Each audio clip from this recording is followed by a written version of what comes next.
Hey everybody, this is Rydo, and we're back to another live stream of Yu-Gi-Oh! Master Duel and video game news. Today is Monday, February 13th. We're starting later in the evening today. There's definitely some confusion around this new interface as far as Yu-Gi-Oh! Master Duel, in that now if you sit here, it will load in one of the solo story sections. Uh, I a different one I saw earlier. So you now have kind of the screensaver aspect. It's white in the background, I guess, to celebrate the 1 year anniversary of Yu-Gi-Oh! Master Duel, but it has also got a new logo celebrating 25 years of Yu-Gi-Oh! In general existing, which is a much bigger thing, I think, to probably focus on, to say, let's focus on the 25th anniversary of Yu-Gi-Oh! Instead, here it is, Yu-Gi-Oh! Card game 25 years.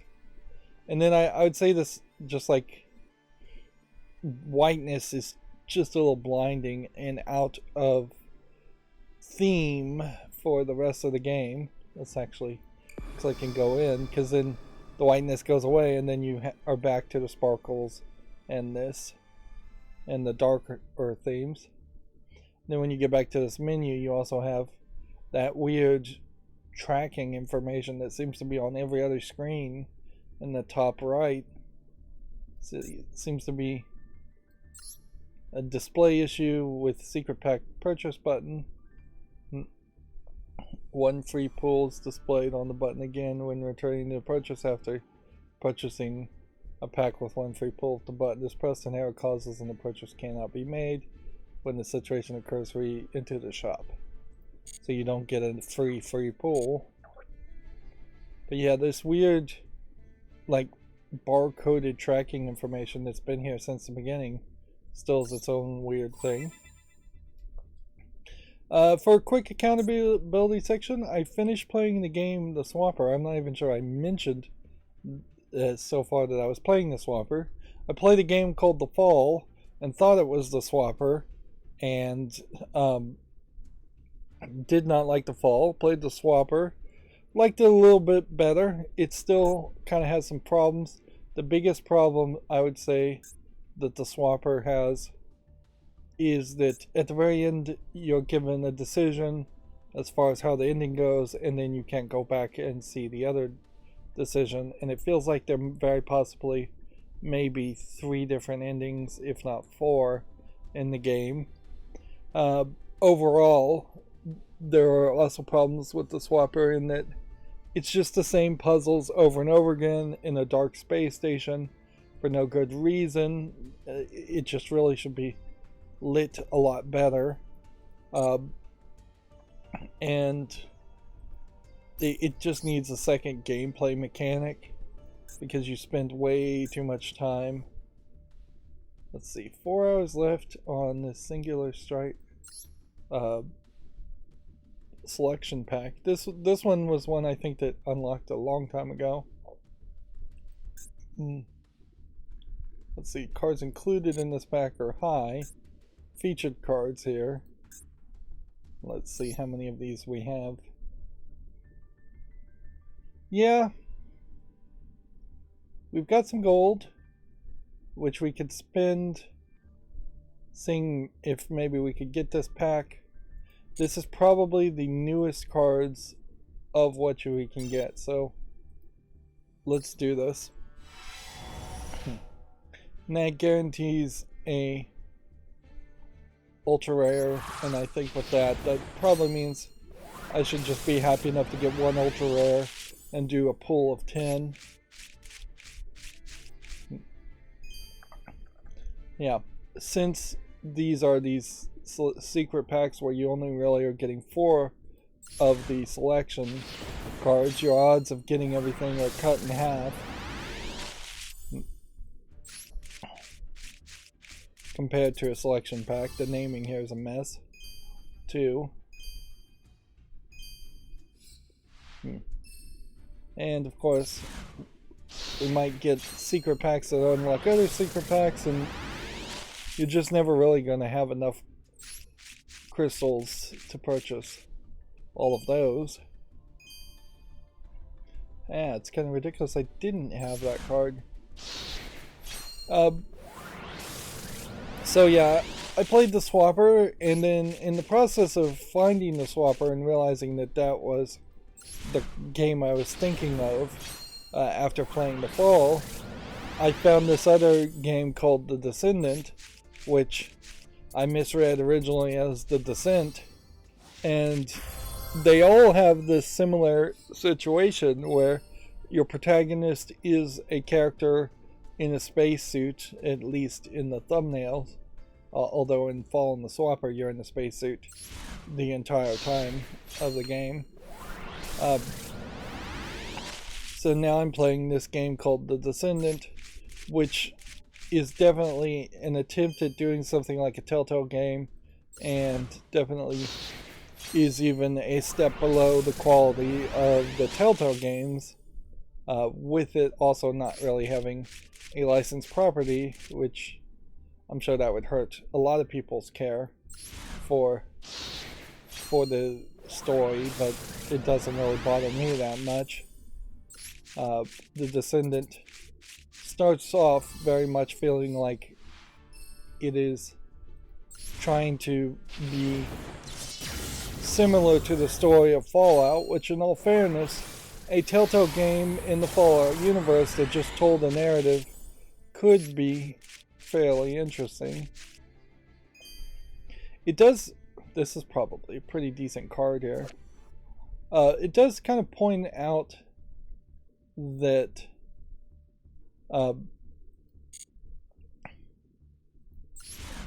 the Descendant really pointed out to me, though, that if like Fallout 3 had just really been a visual novel and gotten rid of all the grinding of shooting things and lock picking and just the secondary gameplay mechanics, the game probably wouldn't have been as interesting. There is too much of everything in Fallout 3, certainly. You could probably split the game in half and then release more Fallouts in a more consistent time. And I still would say, for very popular, relevant games like Fallout 3, a story mode or an abridged mod or just an abridged version definitely makes a lot of sense. It would be a great way to resell a remaster once again, to say, hey, we've added this abridged mode.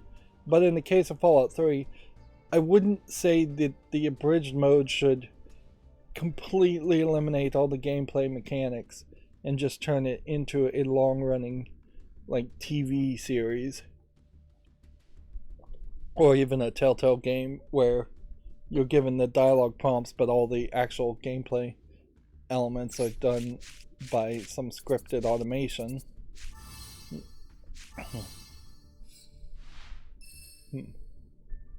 I'm getting now a lot of new card packs, but seems like they all just unlocked the same secret pack. Okay. So with that 10, I think that did a fairly better job. There is perhaps an argument to do another 10 here and roll the dice on that.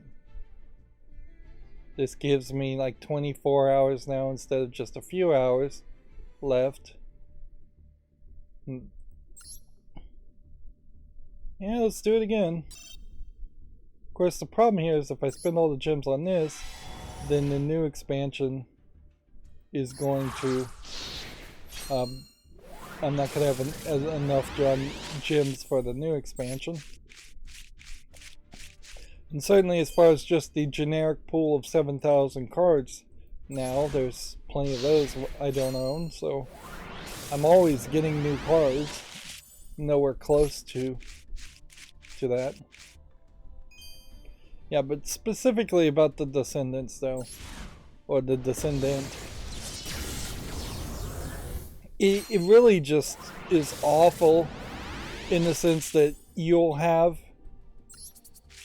90% of a cutscene and then they'll put up one dialogue prompt in the middle, or they'll have a QuickTime event and then the QuickTime event won't really even matter. And I don't think pretty much any of it ever matters in any of those Telltale type games as far as what you're doing. It just makes slightly different dialogue in the recap sections. But most egregiously, you're having to walk around areas to find an object, and then when you find the object, then you have to walk around the area and find another object that you couldn't have found before. So it's very different from what a traditional point-and-click adventure would be, where you would just wander around finding objects, picking them up even if you didn't know what you were going to do with them, and then have an inventory of multiple objects that could be used on each other and combined. This, the Descendants is not like that at all. It's just like you find one object, it goes in your inventory, you use it on another object, and then it unlocks the next object you can find if there is another object. And that only gets worse when I tell you that the story both has flash forwards and, at least in cutscenes, at least in cutscenes, flash forwards and flashbacks, where you're in the past and you're playing in the exact same area that is just skinned slightly differently, less old, less decrepit, and you're walking around the exact same area you just walked around as a different player. So it's really stretching for time, potentially having you walk around an area 4, 5, 6 times easily in every area, telling you two seemingly unconnected stories, to potentially reveal one surprise at the end of each episode, all building up to, I imagine, one big surprise at the end. And hopefully it doesn't lead towards being open to a sequel, but in all fairness, both the Swapper and the Fall very heavily lean into the idea of being open towards a sequel. Yeah, I don't think I could do much better than that. I could easily buy 30, 40 more cards and not get these ultra rares and super rares. Of course, now the problem is we've unlocked more secret cards, and unless we are in a weird situation that I don't think we're in, I probably should buy some of these cards too. This one is definitely a good candidate to buy a 10 pack at least. This one's slightly less of a candidate, but still kind of a good candidate. I wonder if this expansion leads more towards expansions that I would be less likely to see. Because I guess if there's new cards, and like this is a good candidate too. Alright, so down the rabbit hole we go.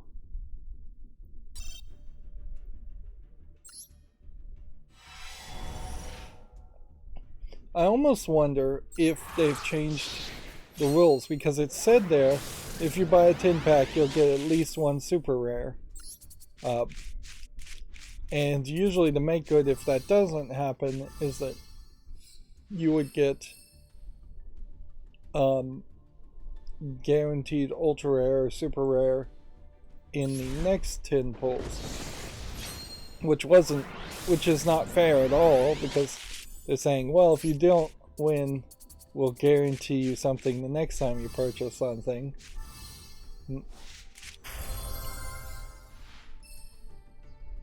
Yep.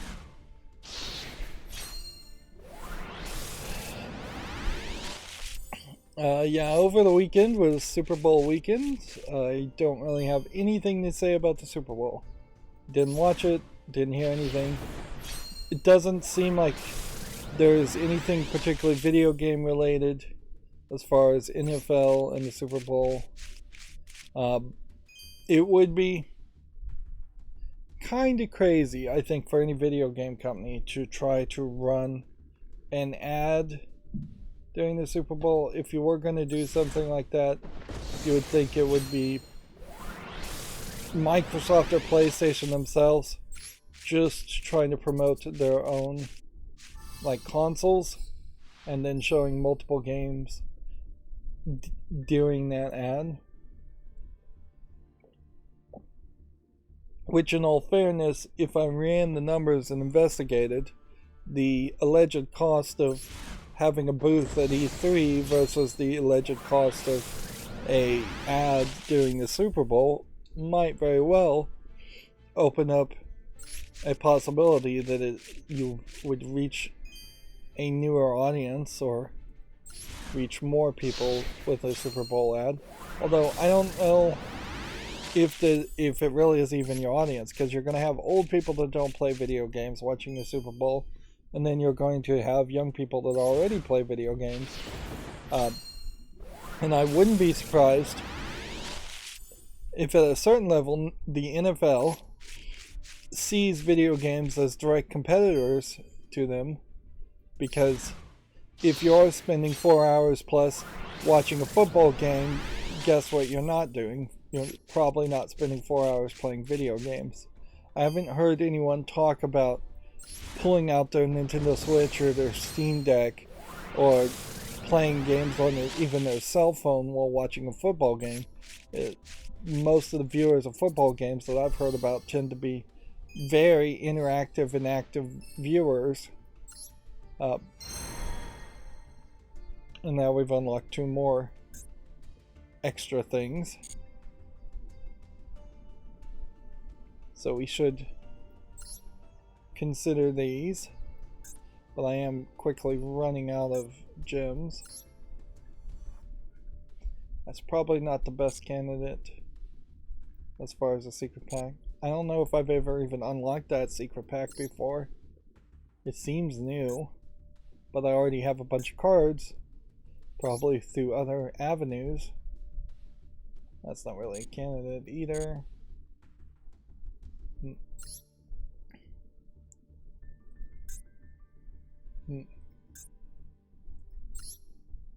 Sniper Ranger is on the chat, says Rydo or Rydude sup.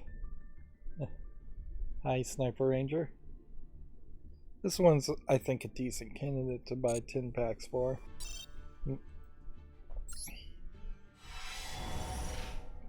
Oh, nope, we've run into the problem now. Unless we get lucky and get a super rare and ultra rare, I'm going to have to buy a second pack, and if I have to buy a second pack of this, I am going to not buy anything else. Because I am out of gems at that point. Or too low in gems. So yeah. Completely ignoring the Super Bowl over the weekend, I was just playing The Descendant.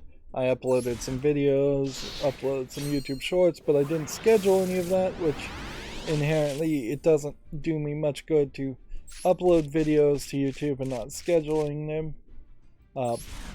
It does free up my increasingly small SSD scratch drive for footage. It's increasingly small relative to modern standards. It's the same size, obviously, in reality. But it's like 512 gigabytes or 256 gigabytes. And that's very easy to fill up with footage. But I need to definitely schedule things.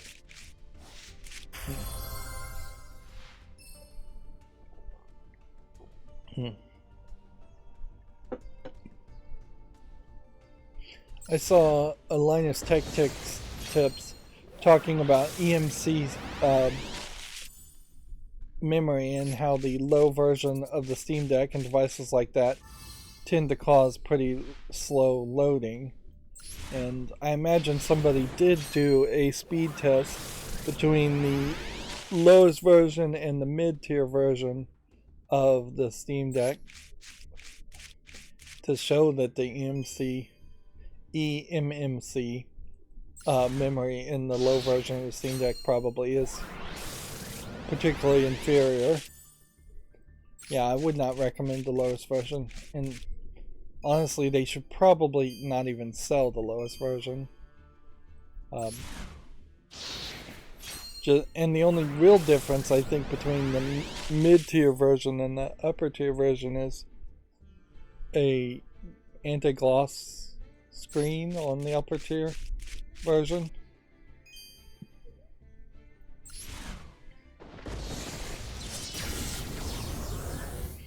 The real challenge for Steam and Valve, who, alright, we got lucky here with 2 ultra rares in a row. The real challenge is how can they lower the price on a new version of the Steam Deck 1, which is probably the best thing to call it, without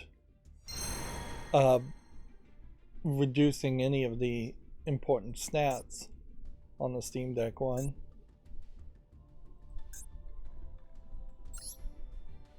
And certainly if they just wait long enough, they could reduce the prices. Or if they just bought in bulk more, they might be able to reduce the prices, but that's about it.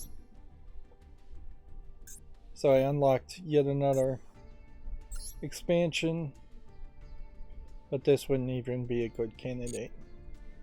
So I went from like 7,000 down to 3,000 buying those secret packs, and we have 4 hours left now of this pack, which I think I already have a decent amount of this pack.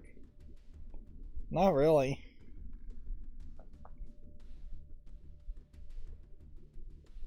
Yeah. Okay. Let's do 10 packs here.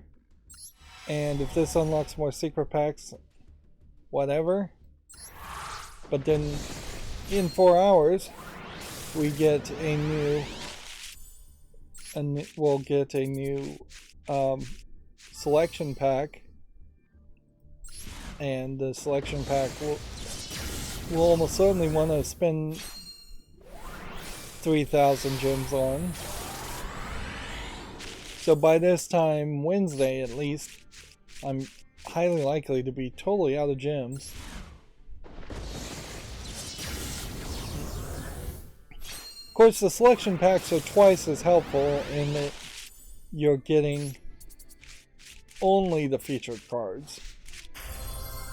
So your odds of getting something new that you actually would expect to get or want to get is doubled, instead of 4 of the cards just being in the random Master Duel pool.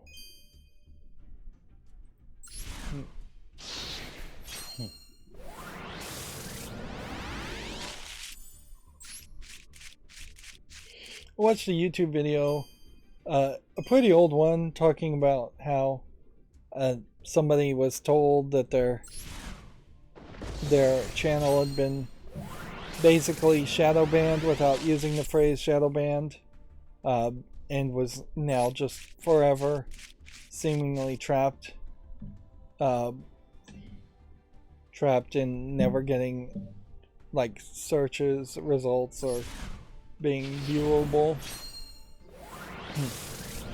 And yeah, apparently they were able to find this out from somebody who worked at YouTube, and even at that, the person at YouTube couldn't actually help them and just said, well, you need to, if you're unhappy, you need to just start a new channel. And I imagine any YouTube content creator who's unhappy with their views probably feels the same, that the algorithm has snubbed them and that maybe starting a new channel would make some sense. It kind of would make some sense for me to make a new channel and put all the YouTube shorts on that new channel, but at the moment the trending data seems to show that I am getting a lot of views on YouTube Shorts on my current channel, which would highly imply it's not being particularly snubbed by the algorithm. I think just everybody is snubbed by the algorithm because there's just an infinite amount of competition, or a near infinite amount of competition. So there's another secret pack unlocked. We'll just... We got a bunch of these cards.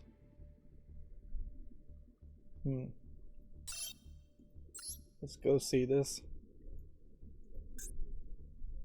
I don't think... Yeah, this would have been a terrible candidate to spend more gems on.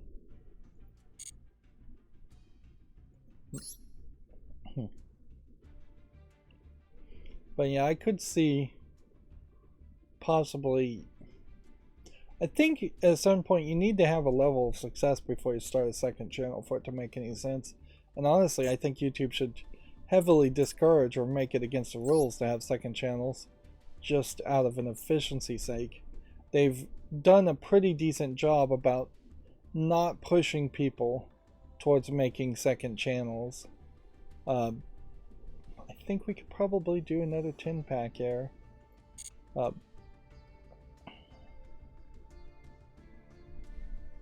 Yeah, it's too risky though, so we'll leave it at that.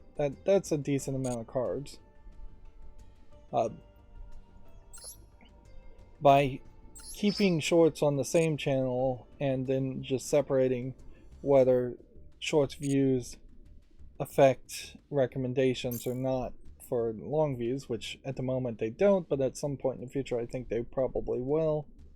And then just having a new tab for shorts. And so having a videos tab, a playlist tab, and a shorts tab, I think that is a much better system than immediately encouraging every content creator to make a second channel. Although every successful content creator does that anyways, for some reason or another. Most do it just because there's this fear of getting falsely content ID struck. We can bump up our crafting points a little bit, but not really that much. And I still have never spent the time to use these crafting points to actually craft anything. Yeah, I probably should have like a backup secret channel. But even if you did have a backup secret channel, it almost has to be like, that really wouldn't stop YouTube if they really wanted to silence you. It's only a factor of one hand not talking to the other hand, or one team not talking to another team, that having a backup channel even works. Play some Duels, nerd, says Sniper Ranger. Okay, finally. I'm here. Kidding, he says. I'd argue you can't really call somebody a nerd and then actively ask them to play a nerdy game like Yu-Gi-Oh! In the first place. Like...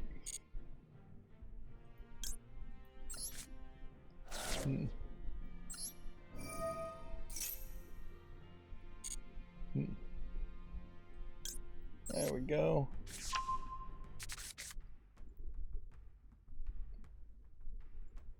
Valentine's Day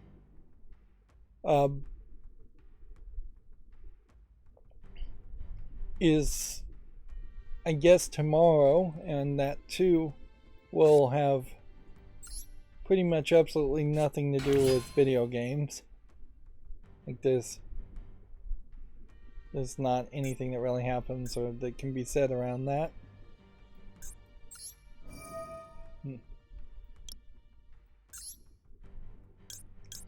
Get rid of that. Point to that there. Activate this. Put that on the field. Summon this. Link summon that. And that.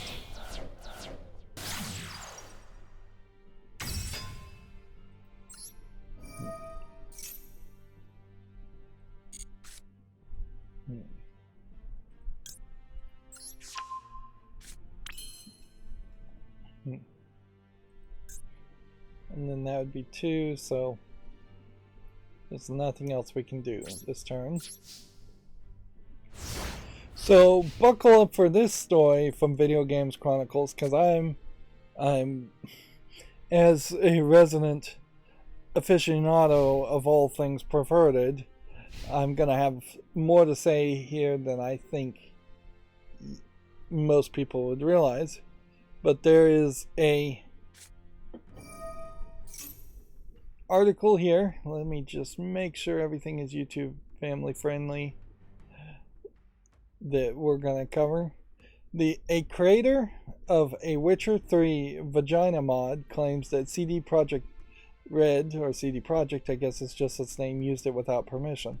The studio recently said it had unintentionally included a genitals mod in the next generation release. I don't know how you unintentionally include the genitals mod, because you basically would have to have somebody being fairly unsafe and irresponsible and silly by downloading that mod and using it in any way whatsoever, assuming the mod only does genitals and doesn't do anything else, but to have like any employee capable of installing any mod from a fan-made mod, yeah, any mod at all, I guess at that point, just as that being a thing that was acceptable in the first place, immediately dirties your well, pollutes the water, as far as now on some business computer you have a copy of somebody else's work, and now you've created evidence that could be used against you at some point in the future that you stole that work, or at least you were aware of that work. And so if you are like copying that work, well, you don't have clean hands at that point. This is the exact opposite of a white room type of procedure, where you might have one team in a white room see a mod, and then they might describe the mod to the programmers through a set of descriptions, and then you would hand those descriptions only to the programmers, and then the programmers would recreate it. And even those white room procedures tend to get in trouble for copyright infringement. But particularly in this case, a generals mod is just not something that ever possibly was going to fly.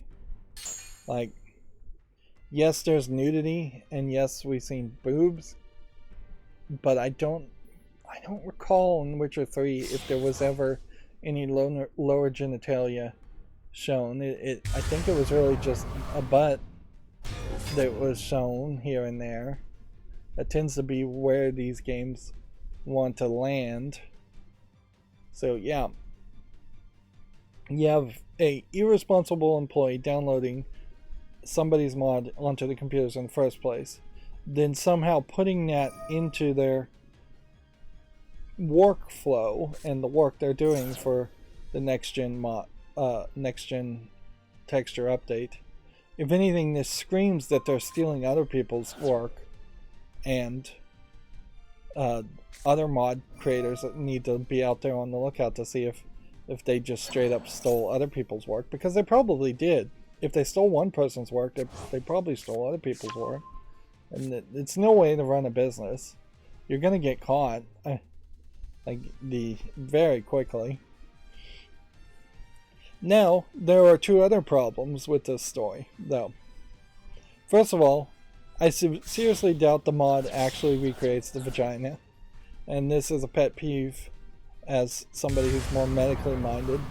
Almost certainly the mod creates vulvas, which is the outer part of female genitalia. The vagina is the tube from the vulva to the cervix, to the uterus, to the ovaries. Like, it's just the wrong word, and I don't know why people in the English-speaking world have just picked the absolute wrong terminology to use, other than the fact that people are just not taught the proper names of the parts of their own bodies, and particularly their genitals, ever, and they have stigmatized the word vulva for some reason, and not stigmatized vagina for some reason, and then they've switched the meaning of the two of those almost completely around, although I've never actually seen anybody call their vagina a vulva. They just don't know what it's called. Thirdly, as a fan of copyright, as all content creators have to be, maybe not fans of copyright, that's the wrong term, as somebody who kind of understands copyright a little bit better than your average person, I imagine, I have to make a third argument here. If this was to go to court as a copyright claim, I'm not sure you can, with 100% accuracy, win on a copyright claim, because if you are beautifully depicting vulvas in a mod for The Witcher 3, I'm not sure, because of that being images that appear in nature, and yeah, every vulva is different, so maybe you could win if you can do a one-for-one bit comparison as far as the image goes, and say that the files themselves were directly copied. But on the other hand, I wouldn't be surprised if you could make an argument to say, no, this is like somebody trying to copyright a picture they took of their hand, or a picture they took of the sky, and it may be something that just appears in nature and does not have enough artistic merit to fall under the category of being copyrightable. I would imagine if it did go to a court case, that the mod creator would win in that case, though, if it is a one-to-one copy. Now, if it just happens to be that two vulvas look similar, and you can't prove that there's a one-to-one, like, visual copying going on there, then yeah, they probably would lose at that point.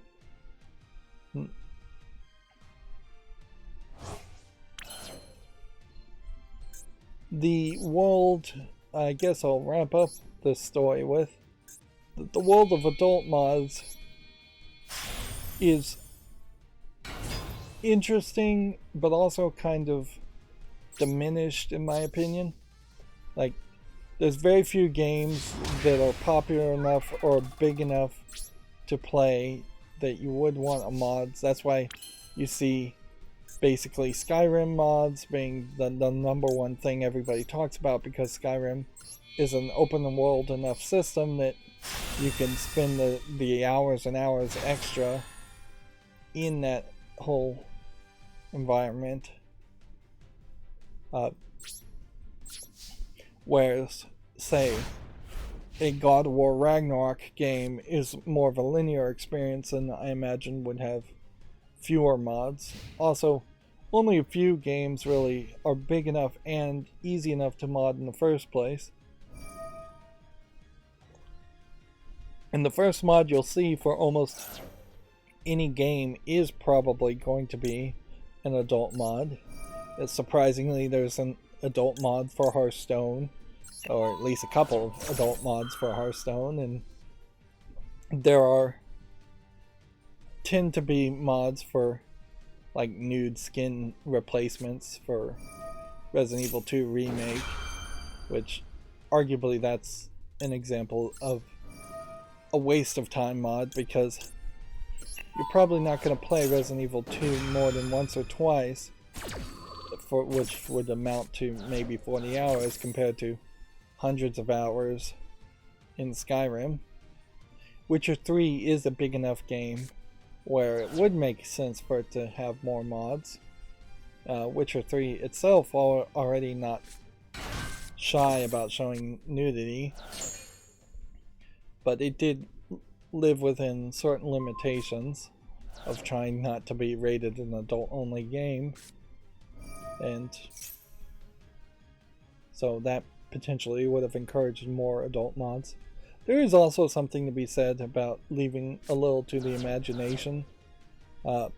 The Playboy versus Hustler argument, as it were, or perhaps more recently it would be the Western porn versus the Japanese porn, where Japanese porn is extremely extreme in many cases, but it always has black bars of some sort, even if it's not very many black bars of censorship going on. So the full uncensored content that you can get in the West, in America, for instance, never really depicted anywhere as extreme, on average. But yeah, I would say most people, well, there's a significant number of people who are not comfortable with porn existing at all, or looking at porn, certainly. But outside of that group, there is also a significant amount of people that are more comfortable with softcore porn, where it's just boobs and butts, instead of like hardcore hustler zoom in on the genitals lower areas.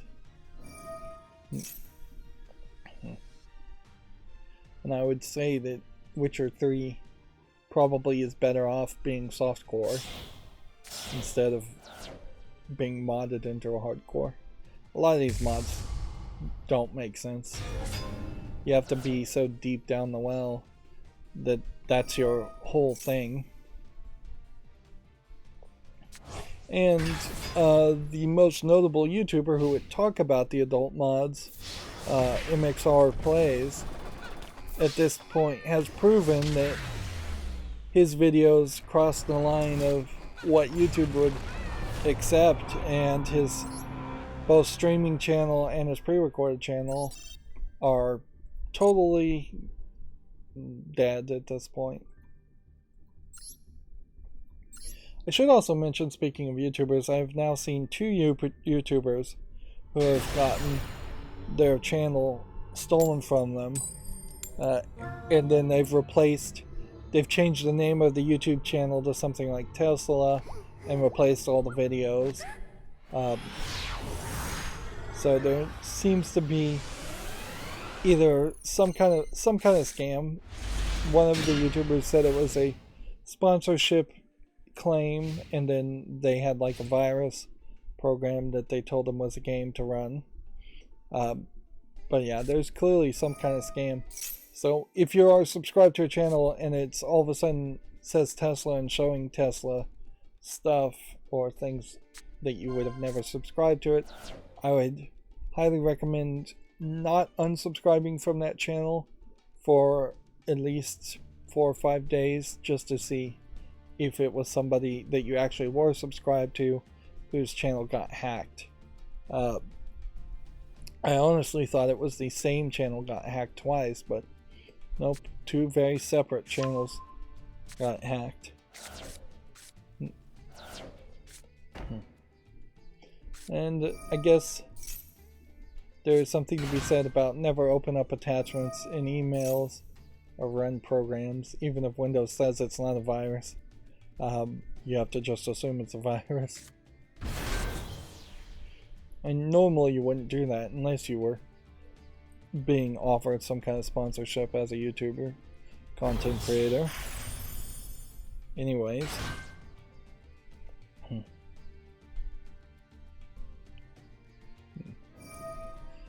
I'd say Gmail also has increasingly failed to get better at spam and virus offers. I don't know if there's an email system out there. Like, inherently, if you were a kid growing up today, I still think you need a Gmail because you're probably going to have an Android phone at some point in your life, and then you're going to need a Gmail account for that, a Google account for that. You're going to do something Google related. Whereas even if you were all Apple, I don't think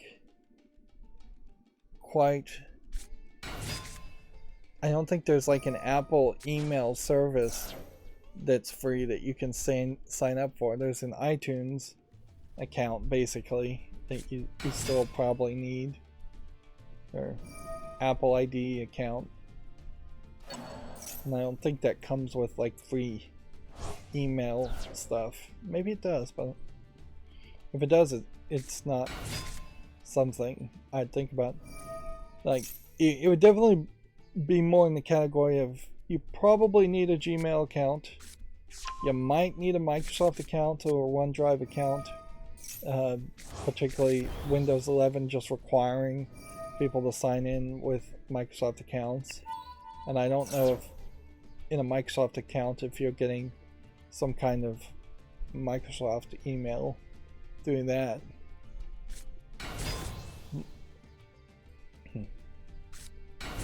I definitely wouldn't recommend using an ISP's email or any other email servers. If anything, more and more companies need to move away from using emails as any way to contact people, password reset, or like create accounts in the first place. But I don't know of a better system to reset a password other than through email, because the text message spoofing is frankly a bigger problem at the moment than email hijacking. Okay, moving on with the news, we'll have some less salacious articles going forward for a while at least. UK PlayStation 5 sales in January were double of those of January 2022, according to Video Games Chronicles.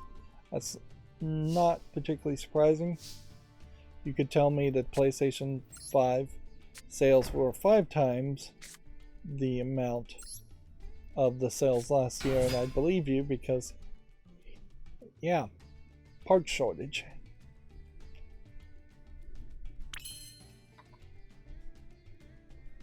Let's see. How far have I gotten into this game is the question I'm trying to think.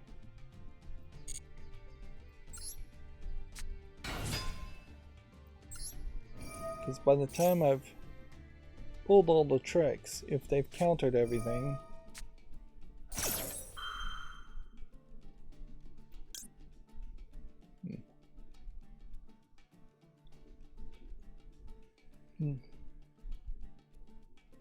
I don't think this card is something I want to activate at this time.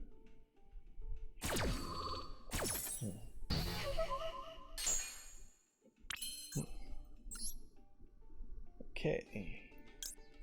Select this.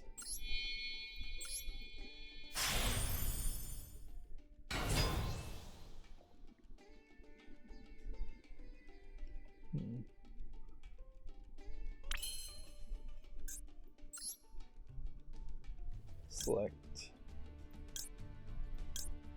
this one.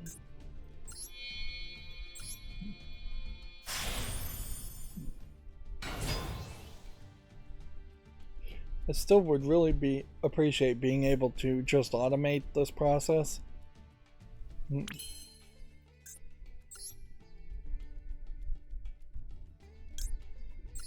It is slow.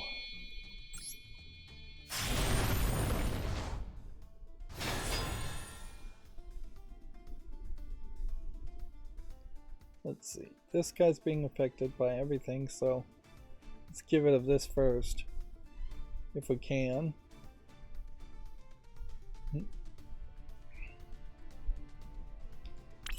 Let's see.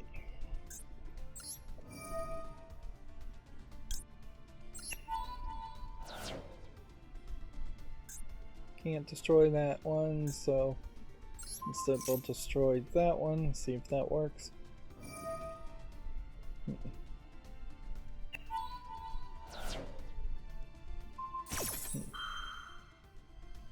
And we'll go ahead and activate this and send that to the graveyard, and then decide.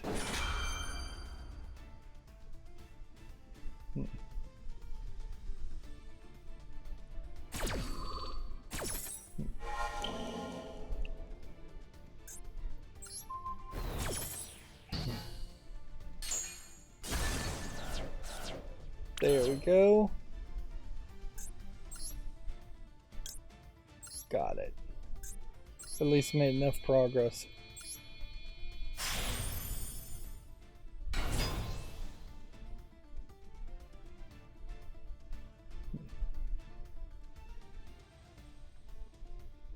Not running into a lot of people surrendering now.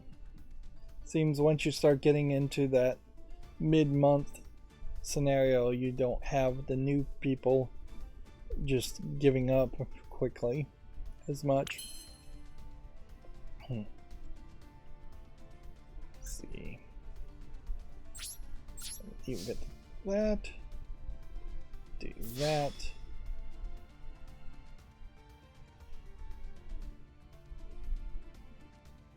This guy is really slow, so there's obviously something.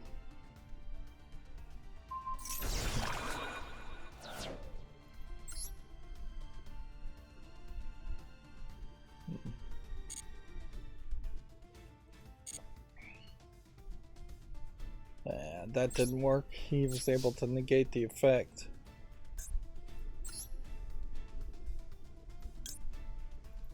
Well, I don't imagine that there's much else I can do.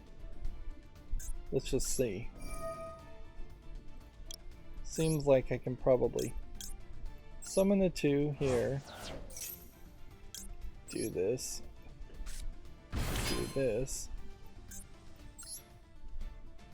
And then, should I just jump to this?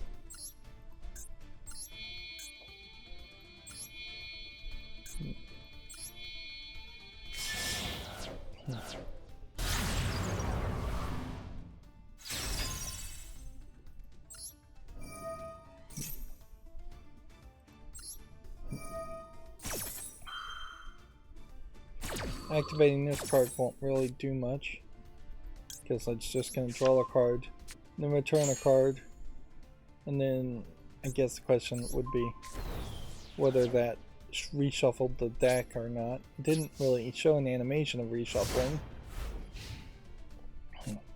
Let this guy play for a while. EA Sports is reportedly close to signing a £5 million deal with the Premier League. I assume the Premier League is a competitor to FIFA in soccer. That would make the most sense.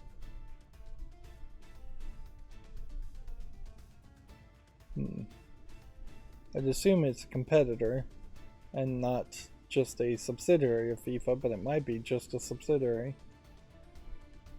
The new deal would begin as the FIFA series is rebranded as EA Football Club FC.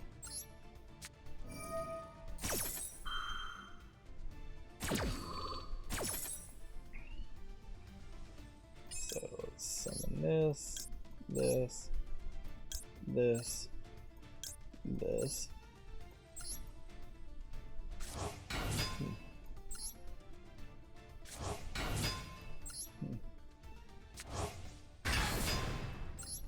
And that.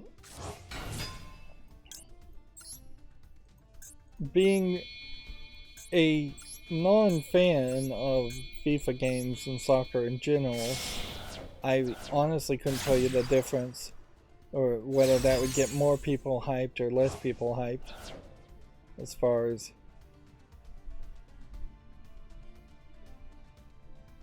as far as whether the Premier League offers anything really different at all.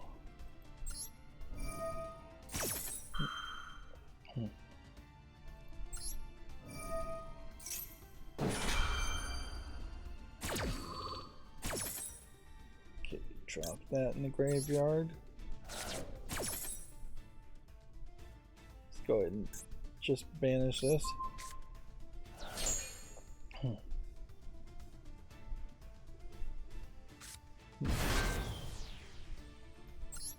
Activate that. Add that to the hand.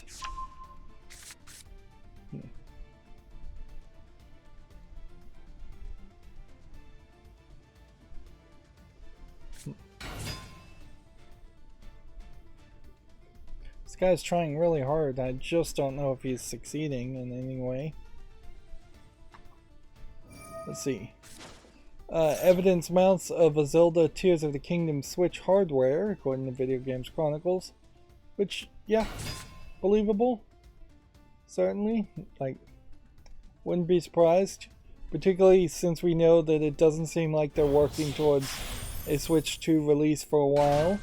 And they're not looking to reduce the price of the Switch.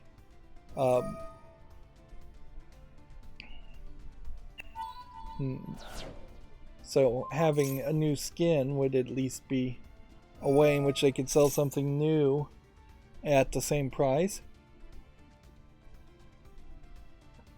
Apparently in this new ad for the Super Mario Brothers movie, which is basically a joke ad for Super Mario Brothers Plumbing, they played the Super Mario Brothers Super Show rap. The 80s cartoon theme was used as a jingle for the Mario and Luigi's plumbing business. I guess that's a funny way to do a nod in an ad without having to actually really evoke the cartoon.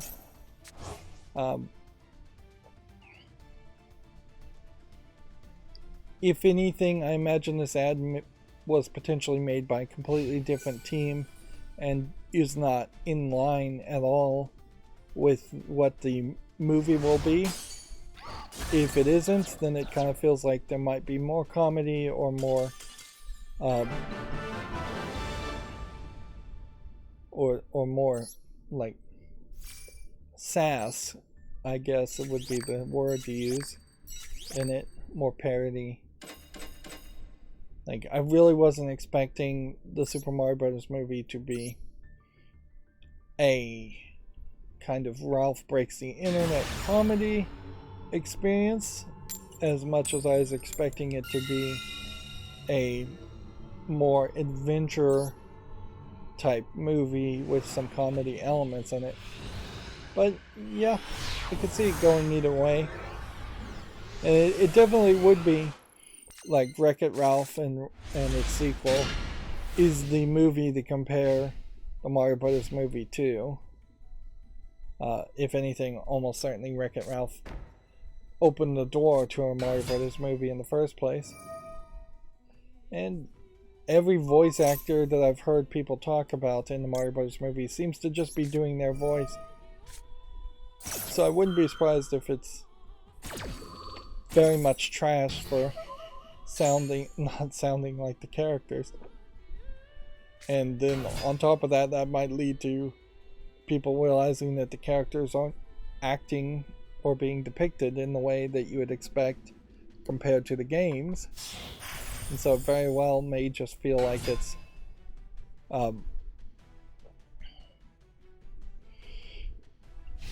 it's too out of theme, too out of character.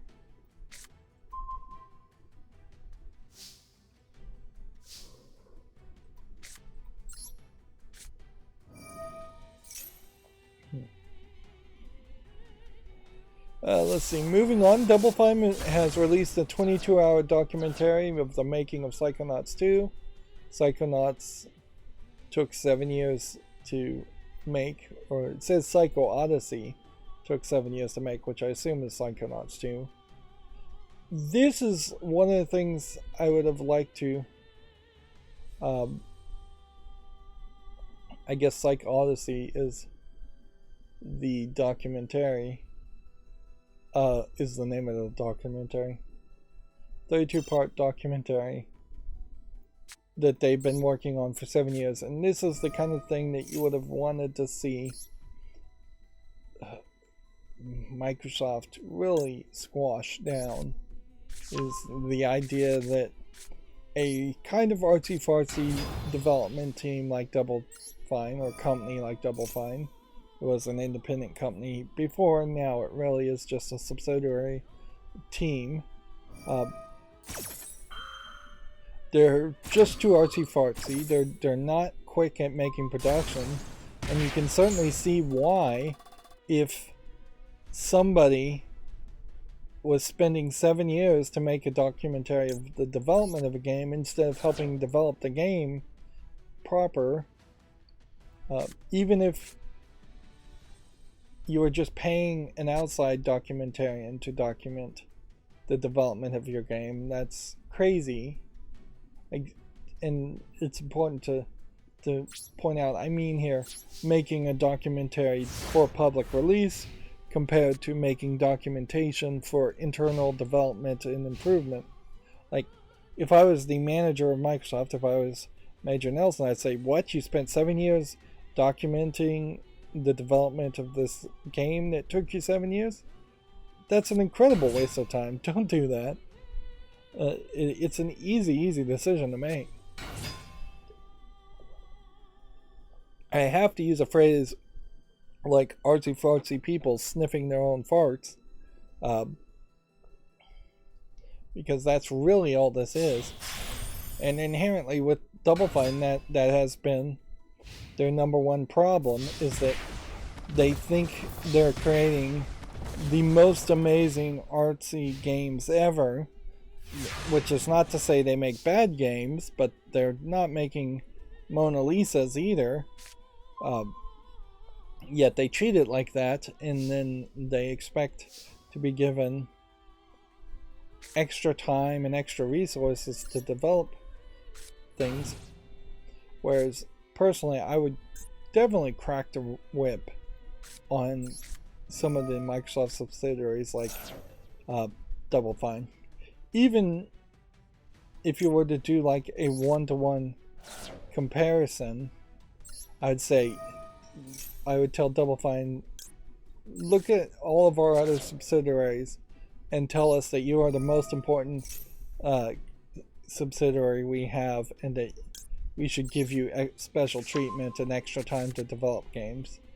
Because it's definitely not the truth now that they own ZeniMax.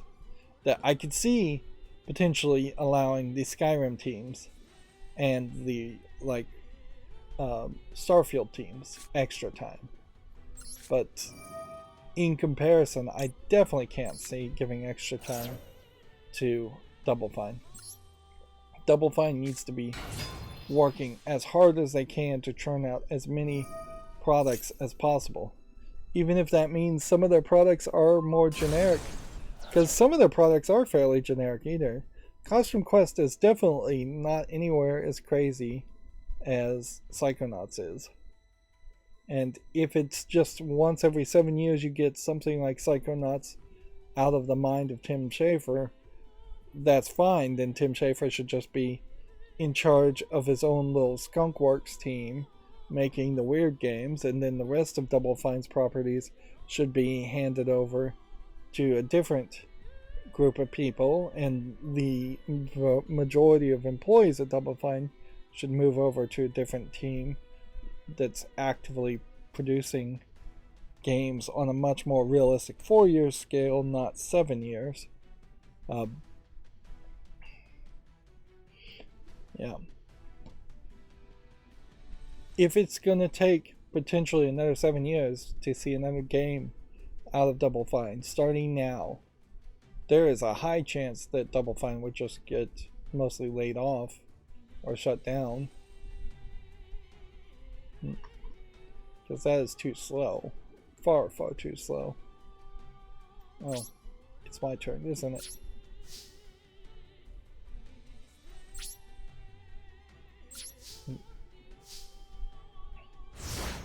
Moving on, Hogwarts Legacy UK first week sales are 80% higher than Elden Rings. This is the biggest week for any Harry Potter game in the UK. So, yep. Harry Potter, extremely popular. I watched a YouTube video talking about how Disney at one point tried to do the Chronicles of Narnia movie series to make a Harry Potter competitor, or Lord of the Rings competitor, or Hobbit competitor. And yeah, as far as book series, I would say you run into major problems doing the Chronicles of Narnia as a long-running Harry Potter series, because, and this is exactly what the YouTube video said, you're not really following the same characters at the same age. So there is no like Harry Potter character in the Chronicles of Narnia. The only character that you follow throughout it would be Aslan, the god slash creator of Narnia, who pops in and pops out in each book. But yeah, he's not around throughout the majority of the time in the book.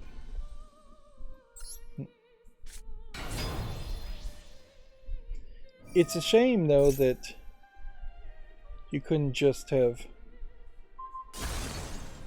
Disney couldn't have just hired people to write a new series. Like there's just no creativity in Hollywood, I guess, and Disney in particular, I guess, has never really done much creative work at all.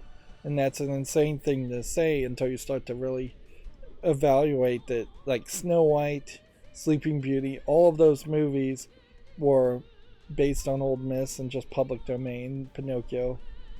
It's only until recently that you've had a couple of movies that are not based on something. And usually those are like Pixar movies anyways, that Disney bought Pixar. But yeah, there were better series I imagine you could have licensed than the Narnia series. Or you could have just gone in a completely different direction. You could have licensed the name Narnia and then set it in a world more modern time with a whole new set of people, like a whole new group of kids, and you could write your own stories that way. Just very closely follow the hero's journey, as it were. Of course, they've also tried like the Percy Jackson book series. That didn't work either. There's just something very successful around Harry Potter in that it caught the imagination of an entire generation, and there's no competition. You probably shouldn't just be second to market for that idea anyways. And while I would say Hollywood probably should make movies based on books that are being read by kids right now, they can't solely lean on that too. They're going to have to make original content if they want to succeed.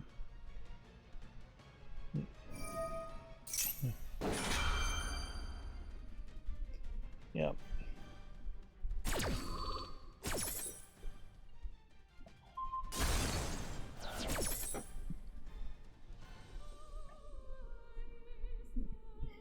Let's see, add this, I guess. And then what do you want to do? Just banish that?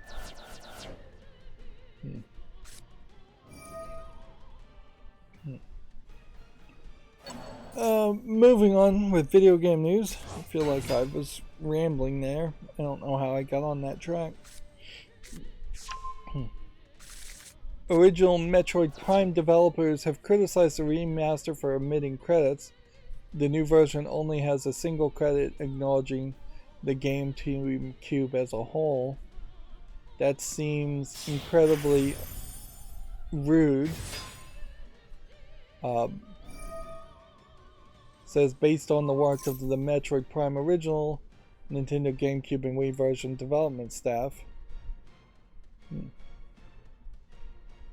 Which, yeah, immediately you've created a minor controversy around a game that already had a lot of controversy around it, in the sense that it's been delayed or secretly in development, even though most people knew that it was in development for no good reason, when you could have just literally included the credits from the original game word for word, just copy and pasted it, and that wouldn't have hurt anybody. It really costs you nothing in the video game world to credit people or over credit people or thank people in any way. It would be interesting, I suppose, if at the end of Hogwarts Legacy there were credits thanking J.K. Rowling, but that would be about the only way you could cause controversy, by over crediting people. And honestly, that wouldn't probably cause that much more controversy than there already is around Hogwarts Legacy and J.K. Rowling in particular. But it seems like video game companies are so desperate to slight people and be rude to people, or give themselves all the credit. Like, this is really a bottom to top issue with the video game industry, is that from the lowest level QA person to the highest level CEO, everybody in the video game industry, and arguably most people in every industry and every job under capitalism, is fighting to claim they are doing more work than they do and look like they're doing more work than they actually do, and claim that other people are doing less work than they do. They want their credit and the acclaim, either to stroke their egos or to legitimize their position in their job, and keep themselves employed. And I can't help but feel like those kinds of attitudes probably disappear if everybody was just on universal basic income, and a team of game creators would just be a group of friends making games because they have a passion to make the game and really want to work together, and they actually believe in teamwork.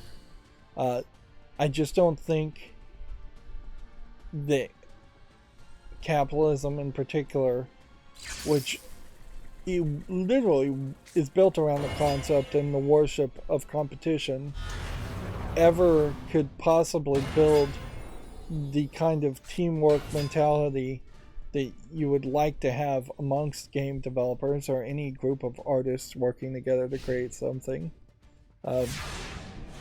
We've seen this for decades with bands, as far as once the money starts coming in, bands start fighting and breaking up more, whereas when they were just the group of friends doing practice in a garage, they were all about the music and all about the art. Like, money corrupts is 100% always the truth.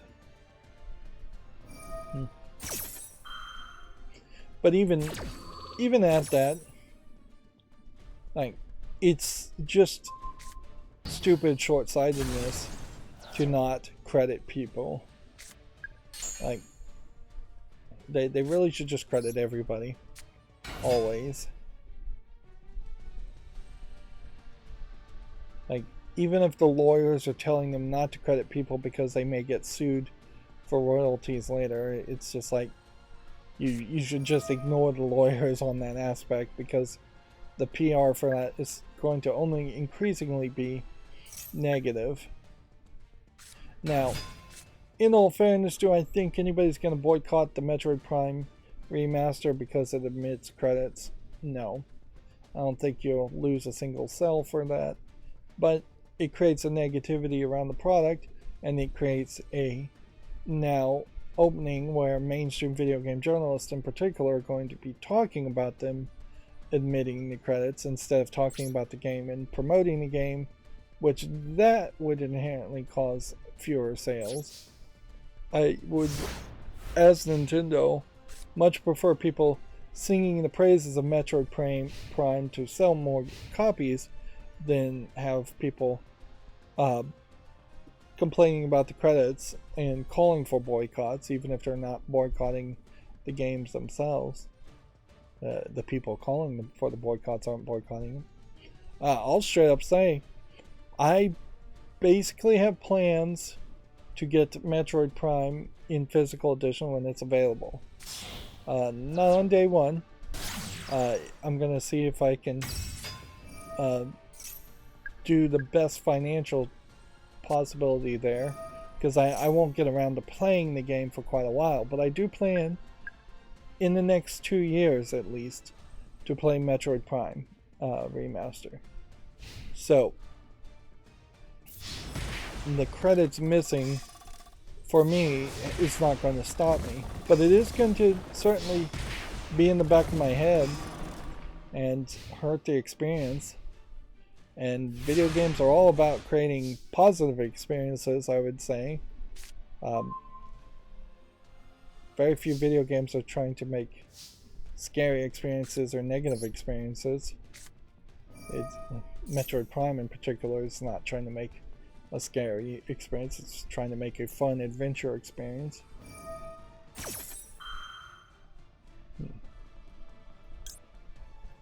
Just activating things now to see if we can get all the daily quests done, because this should be the last game we talk about.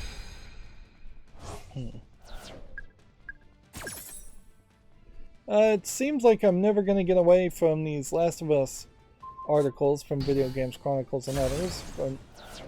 Episode 6 trailer shows a family reunion, whatever, I guess that might be a spoiler.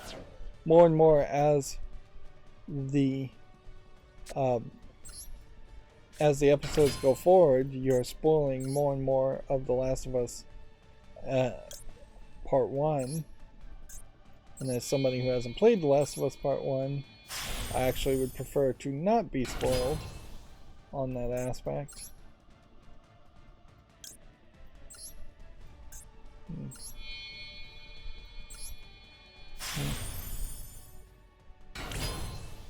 This is going to be crazy if this turns around and actually works. But who knows, it might.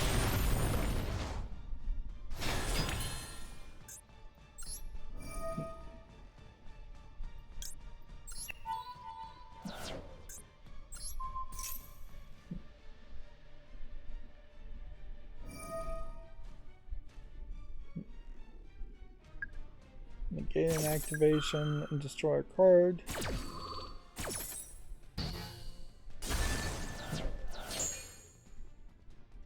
Yep. So that loses it for me. Following years of delay, Dead Island 2 has gone gold and its release date has been brought forward. The sequel will now arrive on April 21st, a week earlier than previously expected. One would hope when this happens, that means the game is very much bug-free and ready to go. Although, you really can't have much hope that any game will be bug-free. But the other possibility certainly could be that they've just abandoned any more updates or polishing to Dead Island 2 and they're just putting it out. Inevitably, the Dead Island 2 has to be better than Dead Island 1. It's almost certainly, one would hope, better than the Dead Island Riptide or the other Dead Island spin-offs games, which were pretty awful. You also have to hope that it's better than Dying Light 1 and Dying Light 2. It's not it's, I guess, a big step to be better than Dying Light 1. It's not that much more of a step to be better than Dying Light 2. But yeah.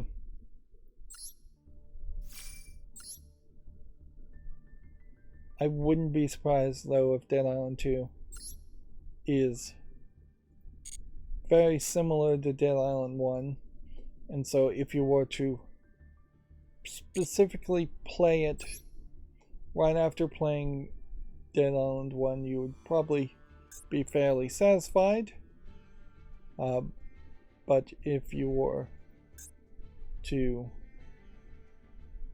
just claim everything and then see what's left after this, I still hate this little animation that it does here. It's just unnecessary.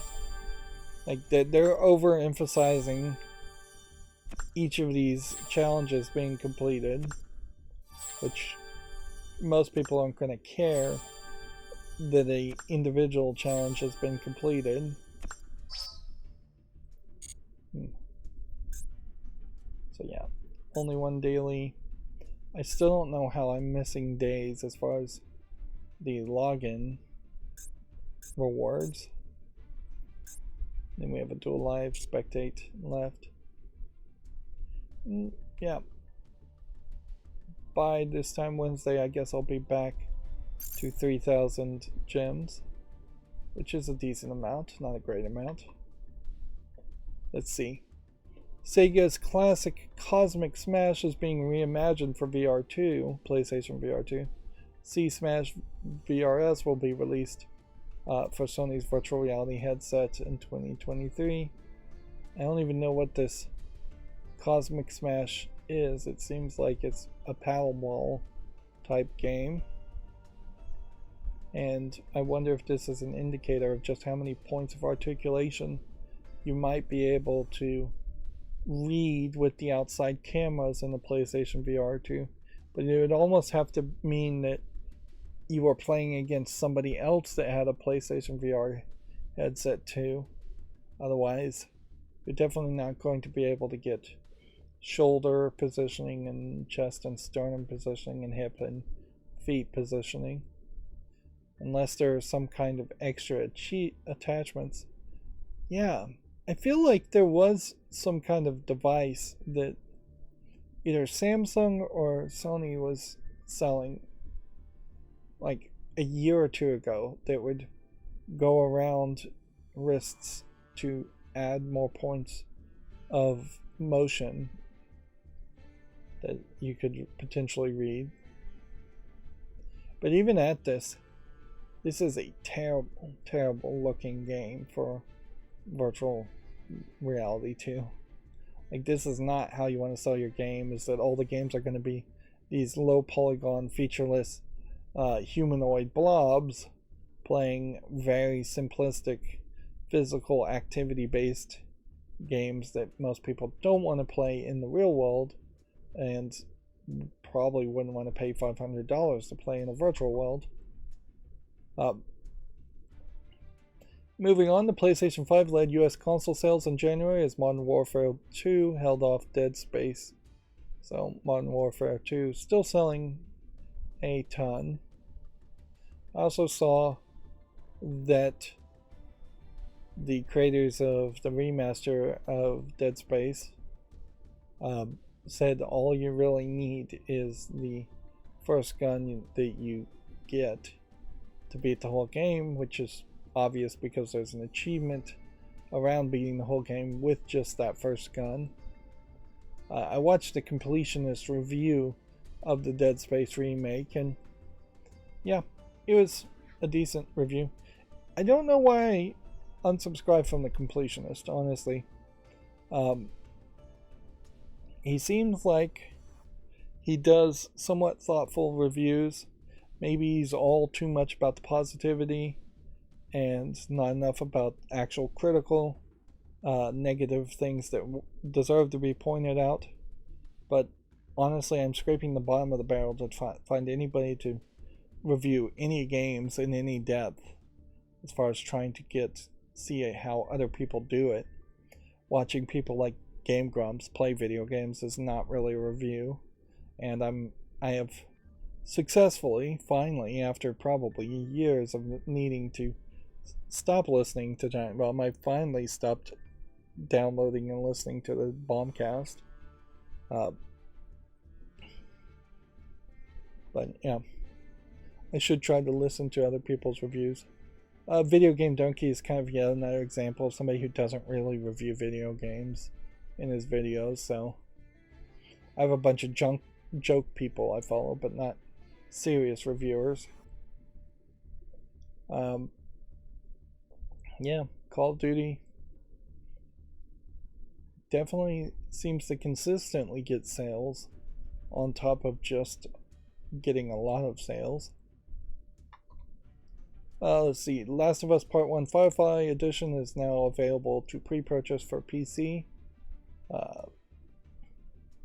It's a $100 limited edition for Steam, only available in select markets. Yeah. The Firefly Edition unlocks, early unlocks some extra things that you probably don't want to unlock in your first playthrough. And for $100, it's probably not worth it.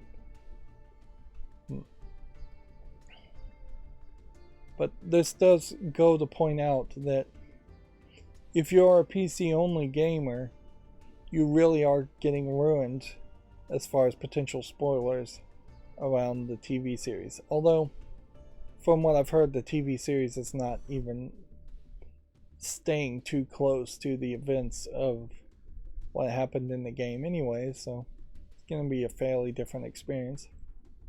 You still are in this weird quandary where, yes, I would love to play The Last of Us Part 1, but I'm not really sure I want to play The Last of Us Part 2. I feel like the game is very possibly better finished at the end of Part 1 and just make up your own mind as far as what happens after that point. They have a launch trailer, or Video Games Chronicle has a launch trailer for Modern Warfare 2 and Warzone 2 Season 2, if you want to check that out. And then the final article from Video Games Chronicle says European PlayStation 5 sales in January were reportedly over 200% year over year, which is literally the same story we saw from VGC earlier. So they really have gotten to the point where they're putting out the exact same articles twice. That moves us to the Gamatsu articles. Now, one of the Gamatsu articles previously was talking about a remaster of, I think it was called Atelier Monica. I did find out that Atelier Monica, or whatever the name of it is the first Atelier game in the series. And it was flat, kind of 8-bit pixely graphics as far as the characters when you were running around originally. So they are doing something I've seen other Japanese RPG games do, where they've taken what would have been 8-bit pixely graphics and then made a half step to make small chibi 3D models and have you play the game with the small chibi 3D models instead, and calling that a remaster, when more realistically you would want it to be realistic, standard form, average human height characters running around, something closer to like a Final Fantasy VII. And in particular, I've seen this with Final Fantasy games where they have taken like Final Fantasy 4 or 5 and made chibi versions of that in a remake instead of just making it look like Final Fantasy 7 or 13 or 14 or 15, which is really what you would want. In particular, for the Atelier Monica, the cutscenes are just flat 2D animations that look like a normal human, so you would definitely want the cutscenes and the dialogue to match the way the characters look in gameplay a lot closer. Moving on, Sonic Origins Plus has been rated in Korea. Donpachi Bluesful Death Reincarnation launches in 2023 in Japan. I assume this is a shoot 'em up game, but I'm not sure. Yes, it is. Each of these screenshots really doing a terrible job of showing you any actual gameplay, which is to make me assume that there isn't actually any real screenshots of the game. M2 has announced a 12-plan shoot-'em-up bundle called Zero Fire. I'm not certain what Toplin is, whether that's a company or what. Again, there was just this long presentation here with several different announcements. Let's see, Sega, mispronounced Sega, and Yoko Taro announced RPG game 404 game re:set for iOS and Android. This is a reveal of what was teased before as far as Yoko Taro and Sega working together, and it's kind of a surprising reveal in that you have these kind of I guess you would call these moe. I've heard them described as moe, but I barely even call them the moe style. I would say they are closer to the kawaii anime girl style characters as your main protagonists, and I guess maybe some of this might be an attempt to be like Neptunia in that these characters might somewhat represent characters from Sega games, although at first glance I have a hard time figuring out who these characters are really supposed to be. Like, unless this is supposed to be like the robotic ladybugs from Sonic. And clearly there's a Virtual Fighter character here, but I have no idea who this is supposed to be. I would say this is probably Mickey Mouse if I was to guess anything with the ears. But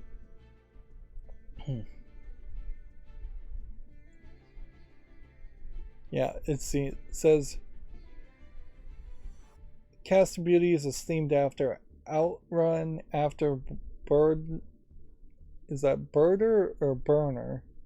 I think it's supposed to be Burner, Virtual Fighter, and Virtual Cop. So if we see that Virtual Fighter here, I guess this is Outrun, and then Afterburner and Virtual Cop. So they've just made like anime girls to represent each of those games, and I bet as a mobile game they'll create new anime girls to represent other Sega classic games, which it is then somewhat like Neptunia in that case. We also have seen Sega do somewhat of a similar thing with the Bomber Girls arcade game that came out a couple years ago, where they turned all of the Bomberman robot characters into anime girls, and then when they got blown up they would lose parts of their clothing. That arcade game never really came about to any consoles though, or came out of Japan. In a lot of ways this feels like this is just Sega throwing spaghetti at the wall because they have no ideas and they desperately needed to make video games because they can't sell. I guess this is Yoko Taro. They can't sell arcade games and get people into arcades because of the pandemic. And honestly, I wouldn't be surprised if Japanese people do not go back to arcades after the pandemic is fully gone. So, Outrun girl here, or two Outrun girls here. Seems like they have different animations. It definitely seems like Sega probably gave Yoko Taro somewhat of a blank check.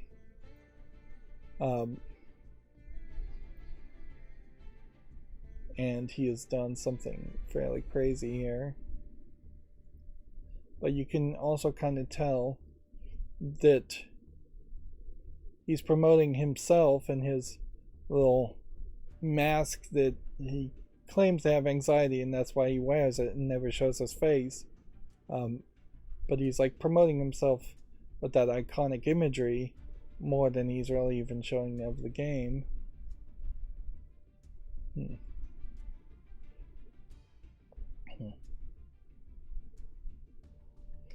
And then the real question is, what kind of game is it actually going to be?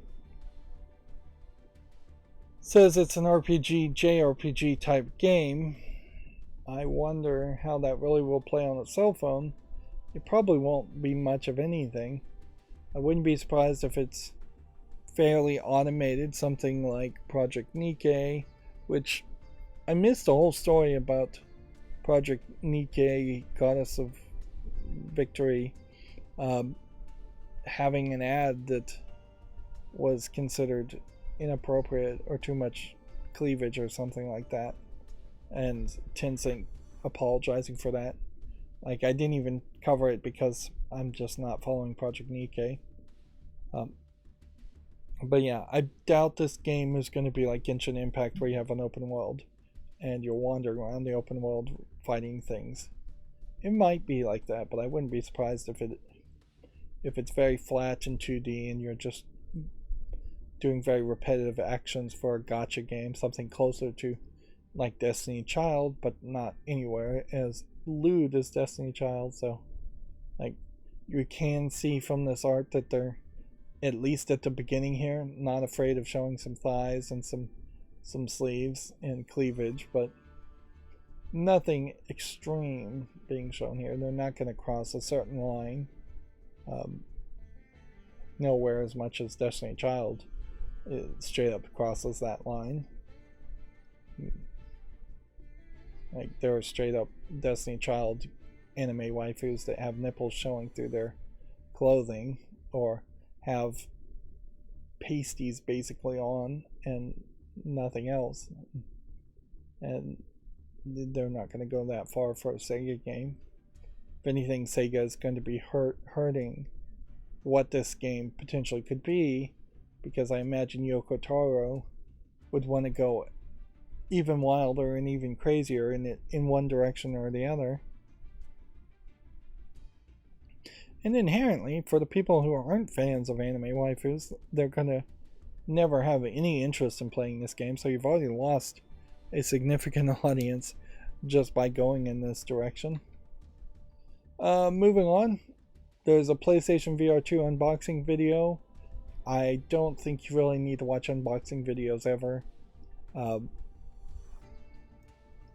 Like, unboxings and reviews are one thing, but just unboxings are a waste of time.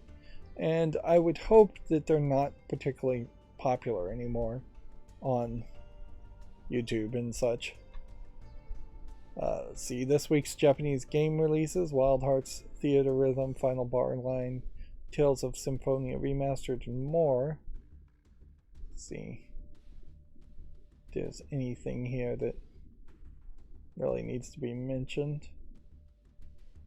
We're still seeing very large numbers of digital compared to physical. Very few physical games coming out in Japan. At a certain point, too, even video game stores might disappear worldwide, and particularly in Japan, and everything would just be digital. Like, I imagine real estate is not cheap in Japan, and having a video game store to sell new discs of new games, maybe not as necessary, compared to having video game stores that sell like old things that aren't available digitally. The game Echoes of Mana is going to end service on May 15th. This was a mobile game. It only lasted just over a year. This is an animation style that I think is probably more appropriate as far as how you would remake the original Atelier game. Go with flat 2D animation of characters instead of just the ugly chibi 3D models. I just don't imagine too many people actually like chibi 3D animation ever.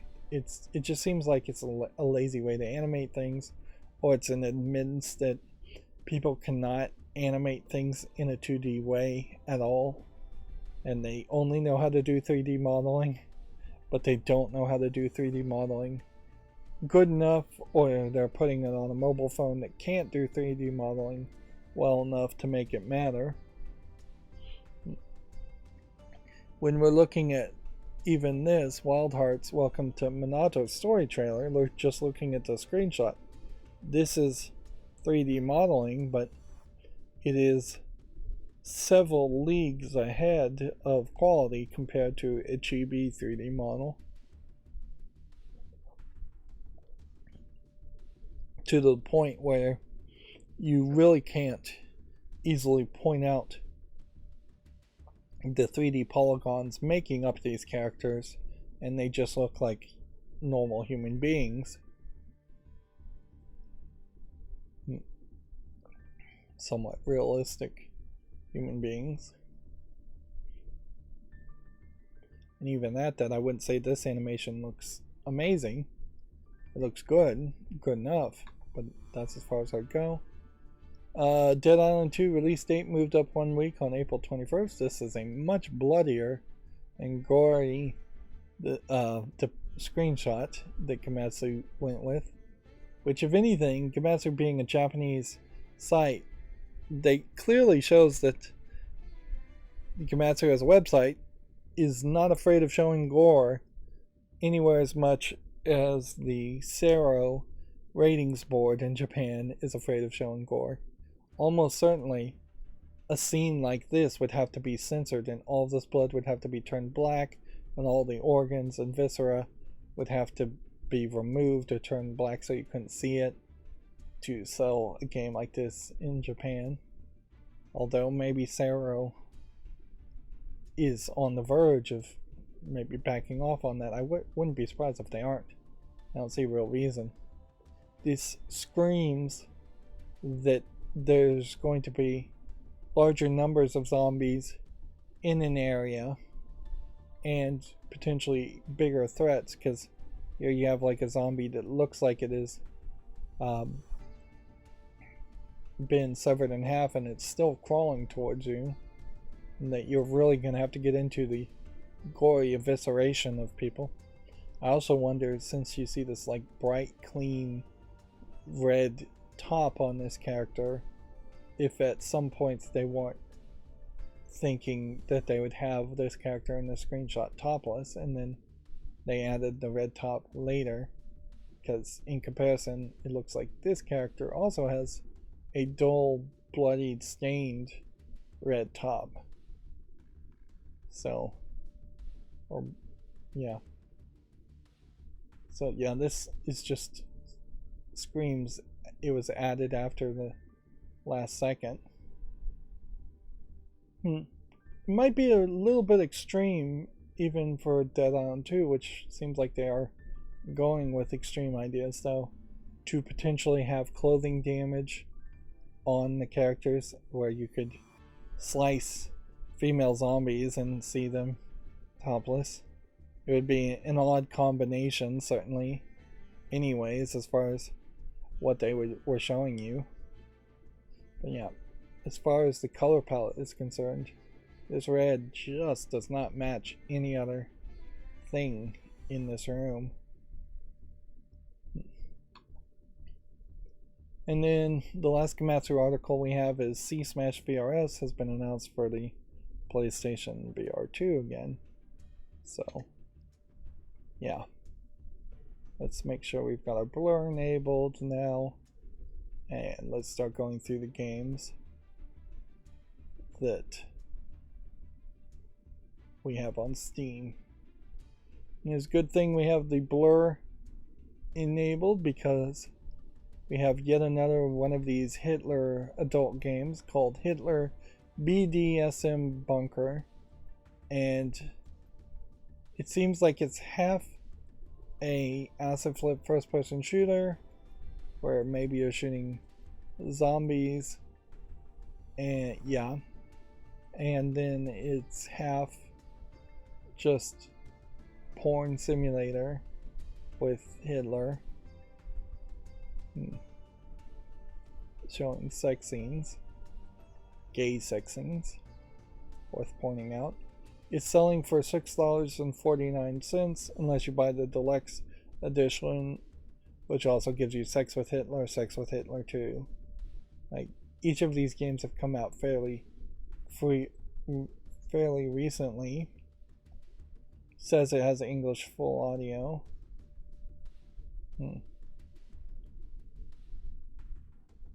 And yeah, this really is just a gimmick game that I can't quite recommend, because it really is just being made for people who want to be edgelords. You couldn't really stream a game like this. You might be able to stream the gameplay, but then the adult section is going to be unacceptable on YouTube or Twitch, and the adult content here is just not going to be good, even if there are people out there with fantasies about involving Hitler and sex. There is perhaps, I guess, a BDSM being tortured by the Nazis fantasy that existed in previous generations, so I could imagine it might exist still in the minds of a few people. But I don't think there was ever really a fantasy of actually sleeping with Hitler or involving Hitler. And honestly, in previous generations, the depiction of being tortured or having weird sexual BDSM acts done upon you by the Nazis was just a way in which Hollywood could show something sexual and then say, oh, well, this is really historical and a depiction of how tortures happened. And honestly, there may have very well been weird sexual torture done by the Nazis. Almost certainly something happened. But they, in the past, I imagine, used that as an excuse to make a few porns. But once you think about that more realistically, you probably aren't going to have much of a fetish around that. I don't think I've seen a lot of like Hitler Nazi porn online. Maybe there's some specialty sites that do that, but as far as cosplay porn, which is what I guess that would be under, I've never seen anybody dressed as a Nazi, even playing a bad guy in a porn. And I've never seen anybody suggest like a Taliban torturing people, or like more modern bad guys being in porn. It's much easier if you are going to make a bad guy BDSM type video in a porn to just have the bad guy just be a generic bad guy. Just, this is a guy who's rough and mean looking, and he's going to tie you up and rough you up and have his way with you. You don't need to get into the deep backstory of any character in a porn, and that's where the idea of cosplaying kind of falls apart for everything, and it just becomes fairly ridiculous to most people. Moving on, we have a game on Steam called Paranoia Party, which looks like it's a low-effort Among Us clone. We have Pentacore, which looks like a Metroid clone. That was one of the things about the Swapper that was probably the most irritating, is that it had a map-like Metroid game, and it was in a space station, so at times you'd even rotate the gravity and the map would rotate, which is kind of an interesting idea, although kind of confusing too. But then almost 100% of the Swapper is just incredibly black, and you can't see anything, and there's just nothing to do in the map other than get to rooms that only have one entrance and one exit, and in those rooms there's one Swapper puzzle. that you have to solve, and you have infinite amount of time to think about it and solve it. There's never a race, there's never enemies attacking you, there's no health, there's no weapons, nothing like that. There's never any doors that you have to get a super missile to break, or anything like that. So it really just had the vague appearance of a Metroidvania type game without any of the gameplay mechanics of a Metroidvania game. Leave that for YouTube short. Increasingly, I am seeing these games somehow get duplicate listings, and I just don't know how that's happening. But they must be different tabs.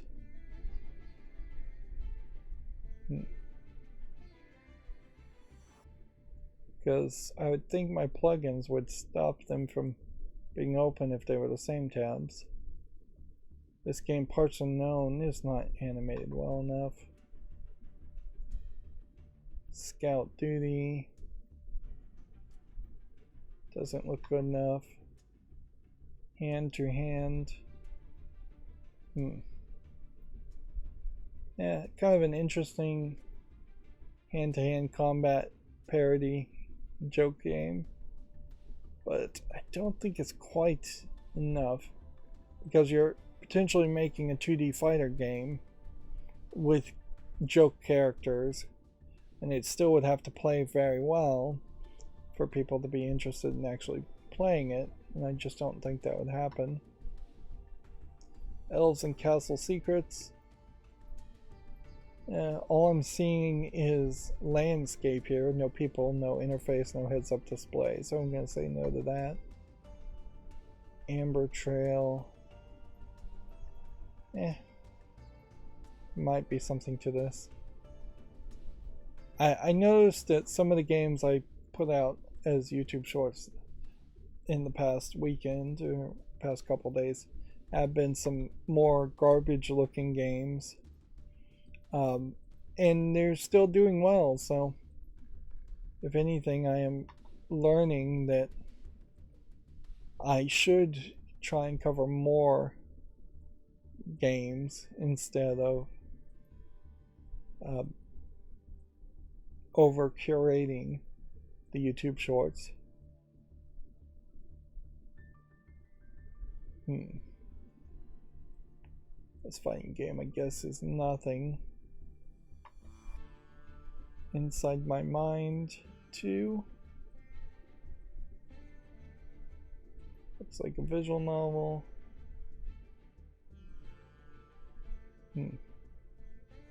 I'll give this a chance. United Heist. Just looks like an asset flip game. There's one thing about the game I'm playing now, The Descendants, is that, The Descendant, instead of having you walk around the room 3 different times looking at objects, it would probably be better if it was an Unreal Engine game and you could pick up the objects and spin them around and make the game a little bit more of a walking simulator. I think this is probably too much of an asset flip. Relax, explore the map, shoot the targets. Last Girl. See, this creates a weird situation where this might be a somewhat spooky looking horror game, but it doesn't have as much visual polish as an asset flip horror game, so I still have to say no to it. But yeah, I could imagine them telling a very similar story than the one I've seen so far in The Descendant, as more of a Myst-like game that had puzzles to open specific doors, but it was just one character wandering around investigating things instead of multiple characters trying to talk to each other. I guess we have to say yes to this. I'm not 100% sure how this game actually plays. Looks like it's a 2D platformer of some sort. It does kind of have this unique art style to it, where you have a pretty well drawing of the character here, and then it's zoomed out a little bit and a little bit softer in the animation here, but not that much. Rune Break doesn't look like it's much of a game. A lot of these Vampire Survivor top-down twin-stick shooter games, I still think I'm gonna be fairly cruel to and dismiss. Let's see. It might be an interesting puzzle game here. I guess at a certain point, if every game I put on the shorts was getting thousands and thousands of views, like if just my YouTube channel blew up really fast, which my YouTube is growing right now, and I'm very happy for that, but it's growing at a rate where it probably would take about 2 years before I'd get monetized again, and who knows if the rules wouldn't change again in 2 years, where they would just pull the rug out from under you again. And even at this rate, if it didn't increase, 2 years of being monetized to make maybe $1,000 a month, maybe on ads, like it's not particularly a livable wage. The numbers could definitely be different, but I would just guess about $1,000 a month at most, and I may have overguessed by far there. I think we'll say no to this game. Meanwhile, I just saw the economy was so bad that the retirement savings I had from a previous job I worked before being a YouTuber lost like 20% of its valuation. So yeah, if I was anywhere close to retiring, living on only 80% of what you expected or needed or saved for is going to be hard for anybody, unless of course you're a millionaire and 20% of your income is nothing, and I definitely am not in that situation. Boxing gym story. I'm gonna give this a chance. Right, is this another adult game? Nope, just a lewd game, it looks like. Siblings role play. We have 5 anime girls here in this visual novel. Seems like it's just a collection of sisters. It definitely feels like some of these poses are lewd, and that there might be an adult patch somewhere that would show a little bit more skin.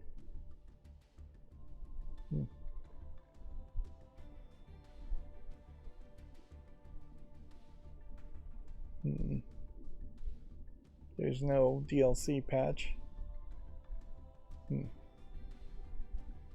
And you get into this and it looks visually polished enough, I guess, that it at least deserves a short. Now I still have the problem where I know some of my YouTube shorts were not animating quite right for the first second, so I hopefully fix that. Just give it more time to run my custom CSS and adjust the way the web pages look. But I also still just will never know what's playing on these videos, so it is definitely a risk at some point that there will be a YouTube short where the video plays and it is just straight up porn. That being said, I think I'm fairly safe on this game since it's not in the adult section and doesn't seem to have much of anything that in the description. Here we have another game from the same developer publisher, same interface. This time it's anime girls more in traditional Japanese clothing. Which, okay. Now, inherently, this also means that if I put two games from the same developer in the YouTube short programming, then one game will air one day and the next game will air the next day. Which I guess that's probably okay. But it definitely would get weird. Inherently, if I was a bigger channel, I would have somebody more organized, like the visual novel type videos, and have them air on a specific time, or yeah, at a specific time compared to other things. More kid-friendly things airing earlier in the day, and then less kid-friendly shorts airing at the end of the day. This game, Escape Down, says it doesn't even support English, only Spain Spanish, which, okay, that's fine, because I wasn't going to do anything with it anyways.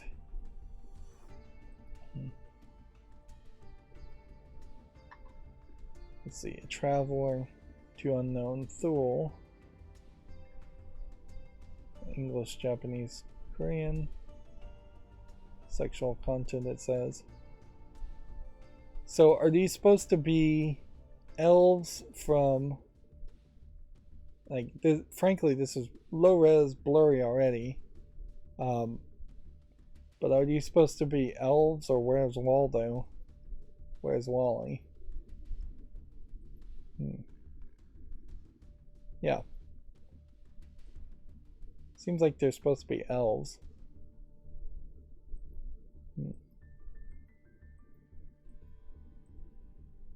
I can't help but think, though, that this is just images that were stolen or licensed from online, and then terrible stock background images, and I can only assume that this is...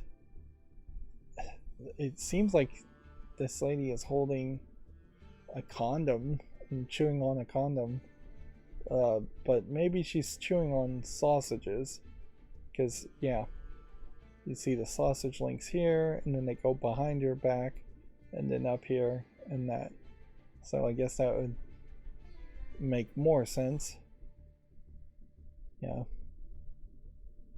But there's definitely some lewd imagery being implied there.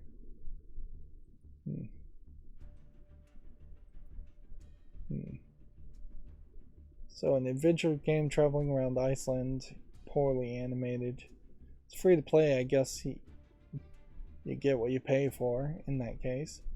Although that is a statement I really haven't even had to say in a long time, because honestly, I've looked at the cost of games considerably less, which has sped up this whole process, and even a free game is still needs to really be held to a higher standard. Base jump. Is this... It says split screen PvP.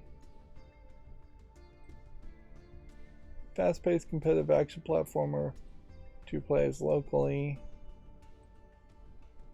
I feel like this is just jumping upward and like challenging somebody locally to see if they can do something like Jump King and platform higher, which that does potentially have some value, so I'm not going to dismiss it immediately. This join tiles looks interesting enough.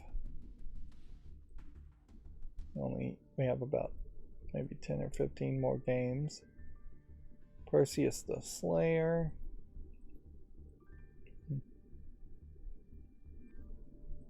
You know, this might be an interesting Diablo clone. There we have Hentai Aim Trainer 2, which they're now just trying to get as many key phrases in their games whatsoever. Although, in all fairness, this is somewhat accurate in that there are these flat cardboard cutout images of what I assume is stolen artwork of hentai girls, and you're standing in one place shooting. It almost seems like it would be a VR game, but it doesn't support VR. Hmm. Trainers in general never make sense because it's just not worth any amount of money to play a different game to potentially get better at a first person shooter in a different game. How a gun handles or controls, or how the interface handles and controls in one game, is not going to be a one-to-one replicated in any kind of trainer. And then when you're throwing in the adult content, you really are just like keyword cramming. The game is 89 cents, and as far as adult games, it's just not quite quality enough. Although, from an adult game perspective, it is an interesting idea to try and combine first person shooting with anime girls in nude poses. That being said, it does immediately create the problem in that there are some of these cardboard cutouts are just disembodied butts and boobs, and would you really want to encourage players, or would the players themselves want to actually just shoot anime girls or shoot butts and boobs? Because yes, you would like to look at them, but you don't want to disfigure or hurt the anime girls. That's a bad combining of two thoughts. Whereas in comparison, shooting zombies, people don't care about at all. Like, it's the equivalent of shooting a corpse, and I don't think if you had to shoot a corpse, too many people would lose any sleep over it. I guess you'd maybe lose some sleep if you had to shoot the corpse of somebody you knew. School flight simulator here doesn't look like anything. This is funny because with the exception of the Hitler game, there were no other 3D realistic CGI type adult games, and we saw two flat 2D anime style animation games. Does this support English? Yes, it does. $9.89. So this Bokura may be something. But yeah, more and more, it does seem like the balance is leaning more into the anime style than the realistic style, whereas I was getting the feeling it was closer to 50-50. It still feels like, though, there should be a lot more anime adult games, because we also saw at least two visual novels that probably do have uncensored patches somewhere and would technically be adult games being sold outside of the adult section of Steam in censored forms. Zen Paint. I guess I'll give this a YouTube short. Amazing Trip. World Collector 2. Amber Trail. That knocked me all backwards. Clicked on something. It jumped me back to where I was. Right. Dieter Lively ROM and Death Edition. This is a weird looking game. I'll give that a short. Secret Cameras, yet another adult game. So I assume this is a voyeurism game, but immediately I can see there's quite a lot of different anime girls. Quite a variety too. Like, not any of these girls look quite the same. One girl's in a school outfit, uniform, but every other character is in different dress. So a lot of variety here, and yet it still feels like they are they are from the same animator and not just collected over the internet. It seems like they show up kind of as chibi characters, although I would say almost half chibi, not quite short enough to be what I'd expect as far as chibi characters when you're looking at them on this 9x9 grid of camera screens. But then when you zoom in, they go back to their regular animation, and it does just seem like you're spying on them. The actual gameplay mechanic here seems to be just the you've got to cut out a square of the image to reveal it game. I never remember the name of this game, but you come around the edges, you go inward, and then go back to an edge to cut out a square while avoiding certain enemies that you could collide with. The screenshots are particularly extreme. There's rope bondage, there's full nudity, I think. Yeah, I think this may be, some hardcore stuff too. Honestly, it doesn't look like a terrible game. Now, what's weird is its developer is called Secret Camera, the publisher is called Secret Camera, so obviously they're not trying for much here. It's selling for $6.79 with 2 DLCs already for $1.99 each.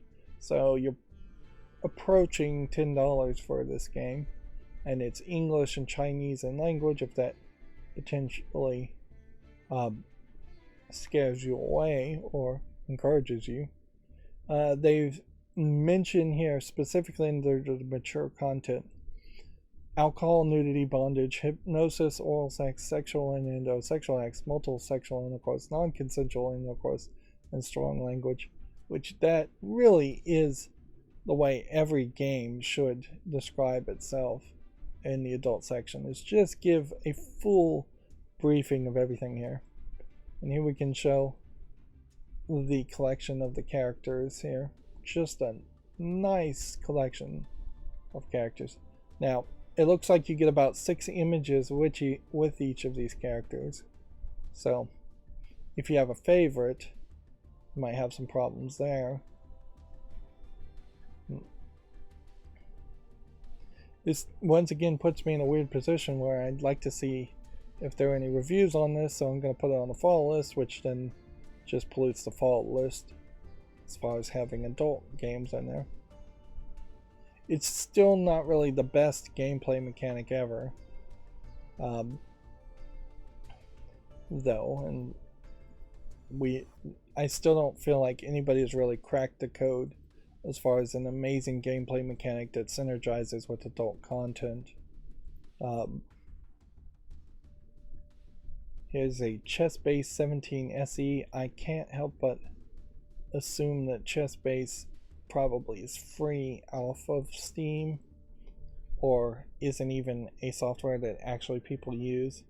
Visually, this looks terrible, and they are ridiculously asking for $116 for it, which seems extremely expensive. So I'm gonna say no to that. Deep Space Gardening, yeah, there might be something there. I have about 6 more games. The one thing Firefox is still irritating me by is the way you try to move the tabs once you have a lot of tabs. It's not that good. We'll give Lost Dawn a chance. Tyrant Quest Gold Edition. Is this an adult game? Yes, it is. Good thing I checked. This is $12.59 English only. Now, in this case, I would say this is a flat 2D animation style, but I would say that the animation style really leans more towards a Western animator. The game seems to both include male and females, which, yeah, a lot of the adult games didn't. don't. The previous one didn't. I'd say the animation style here is kind of ridiculous too. You've got some really big breasts being depicted on one character, like giant dong on a male character.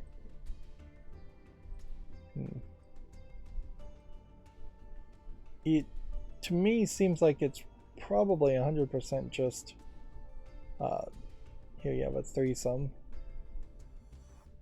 It probably is just a visual novel though. I don't think there's any more of a gameplay element.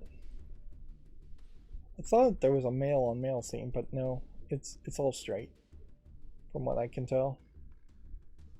Yeah, it seems like it's just a visual novel though. Doesn't seem like there's any more gameplay to it, and maybe that is just the best way to make an adult game though. But I want to put this on the fall list.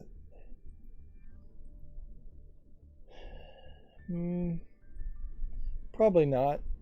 It's a little lacking in visual polish, just maybe a slight percentage too poorly animated for my own taste. That would be about what I would, as much as I can say negative for it though.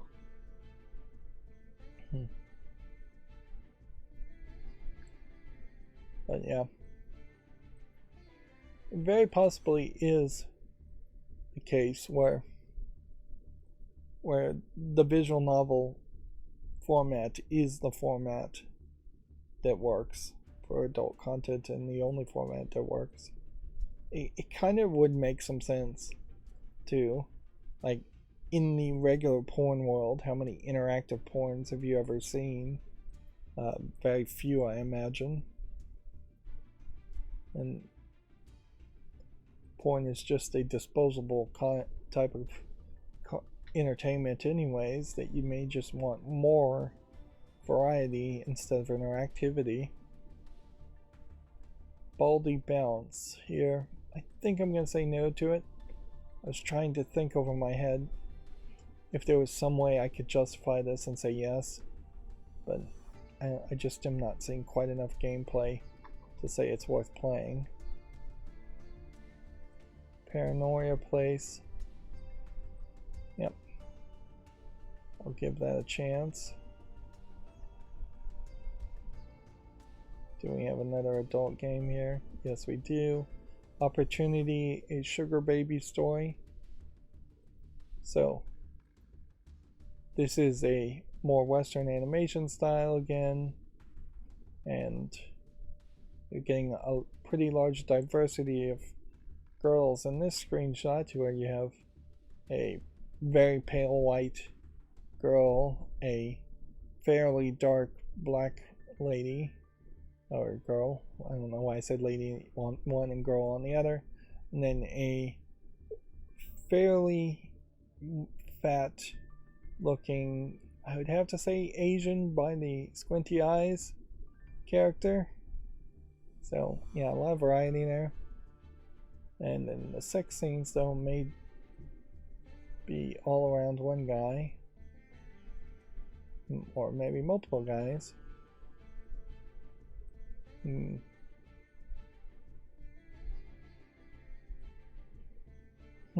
The guys have giant dongs again.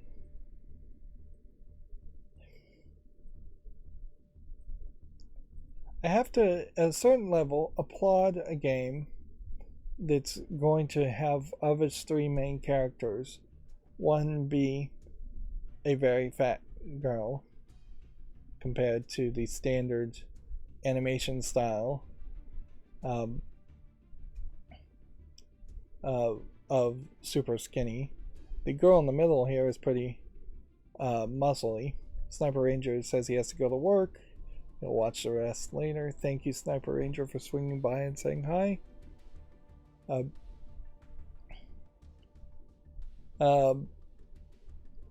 At a certain point, though, I almost think that there should be a game just around the chubby fetish in particular, but then I would probably call that game a troll game anyways. We've never really seen character customization for adult games happen, where you could just move a slider and increase the amount of fat on a character anyways. In particular, this fat girl is actually fairly short too, which I'm sure doesn't help anything as far as the way she looks as far as chubbiness goes. But I feel like you probably would have to be closer to 8 characters to throw in one character that's fat. Not 3 characters. And overall, this does just look like a visual novel. So I would say the animation style looks kind of nice, fairly polished. But it's not quite what would interest me, I guess, personally. So I'm not going to bother to put it on the follow list. But I do applaud them attempting to do something different. $7.99 English only. It doesn't have full voice acting. Wish that could have happened. The adult content description says it's interactions between consenting adults, which is nice, but certainly that's just closing the door on some other fetishes, if anything. Moving on, we have a game called Comet Legends, or Commit Legends, which I think that really says commit, not comment. I think comment is with an E. So you're committing code to like a GitHub repo or something, or committing to do something. Regardless of whether or not it's spelled correctly, it doesn't look like much of a game. Here we have a game called Rue, which feels like it's a almost vertical slice of a card game instead of a finished product. They only have 3 screenshots, which honestly Steam should require more than 3 Steam screenshots and a video. And I still have seen a few people manage to get a listing on Steam without even having a video, and I think Steam could definitely require a video and at least 5 screenshots, enough so at least this spot here is not empty. Alright, and that was the last game from that came out over the weekend, so not really a ton of games over the weekend, but it was also Super Bowl weekend, so what were you expecting? Notably, no real competition there. Not a single football game, no mention of Blood Bowl, no football manager sim, no gambling on football app or anything like that.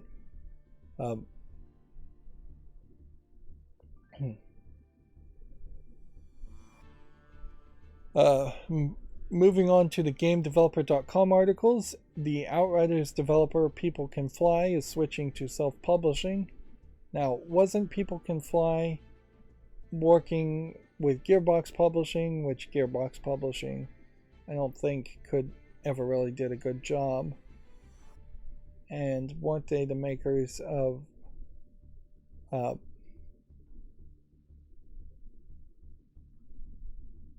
maybe I'm thinking of a different company. I must be. Yeah. So, because the story here says, over the years, People Can Fly worked with big name publishers EA for the 2011 Bulletstorm. Yeah, they are the makers of Bulletstorm. And so, Bulletstorm was published by EA in 2011, Epic Games for 2013's Gears of War Judgment, and 2017's Fortnite Save the World, and then Square Enix for 2021's Outriders. It seems like at some point they're skipping Gearbox Publishing with Bulletstorm Remastered. All 4 games earned solid reviews but were otherwise underperformed commercially and were left behind by their respective communities. Also, notably, none of these publishers decided to fund and work with People Can Fly a second time, which maybe says more about People Can Fly than the publishers. All publishers suck, yes, but it's odd to have 4 different publishers over the course of 10 years, and none of them want to work with you more than twice, and Epic Games was the only one that worked with you more than twice. Let's see. There is also possibly something in the name here as far as the publisher head being named Vladimir Makarychev. People Can Fly might be in Russia and effectively unable to do business, or the publishers are unwilling to do business with them for that reason.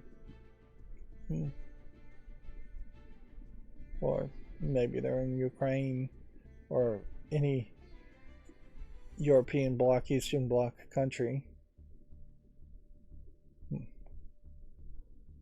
Apparently they're working on a Project Gemini is the only other bit of evidence of things here. I guess the question is, I could click on People Can Fly and then let's see.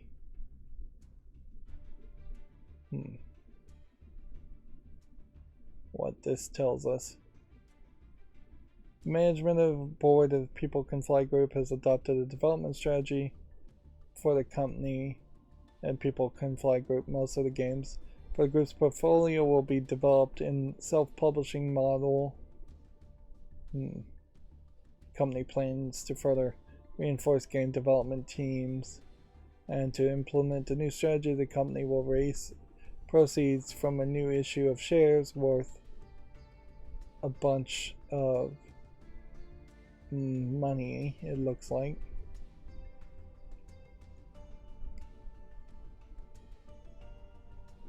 Yeah. So they're selling their companies to shareholders. Which that's never gone well. Yeah, they're in Warsaw, Poland. So not in Russia.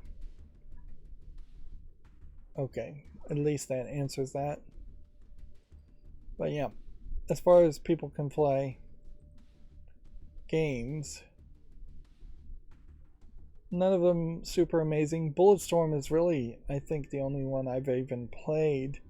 And yeah, then Gearbox reselling Bulletstorm for too much in a remastered version. I think Bulletstorm as gameplay mechanics kind of cool. The story was pretty awful, and I wouldn't be surprised if a lot of the gameplay mechanics are similar from Bulletstorm in things like Outriders. I doubt Gears of War Judgment and Fortnite Save the World are quite as wild as Bulletstorm is. In an alternate universe, Bulletstorm would have been super popular, and games like Borderlands wouldn't have sold as well.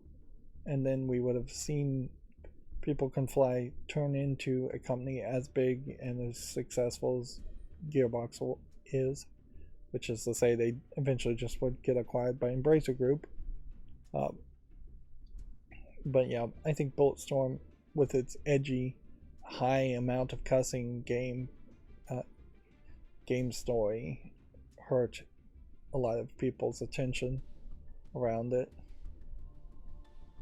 It went too hard, and arguably Bulletstorm is basically the only game that's gone too extreme that had a chance to succeed, whereas other games like Postal are literally selling on being edgelord games, and they wouldn't have been better if they weren't edgelord games. Or that game Hatred, for instance, which was actually a bad game and selling itself on being an edgelord game, it got way more sales because of its advertising and controversy it created around itself.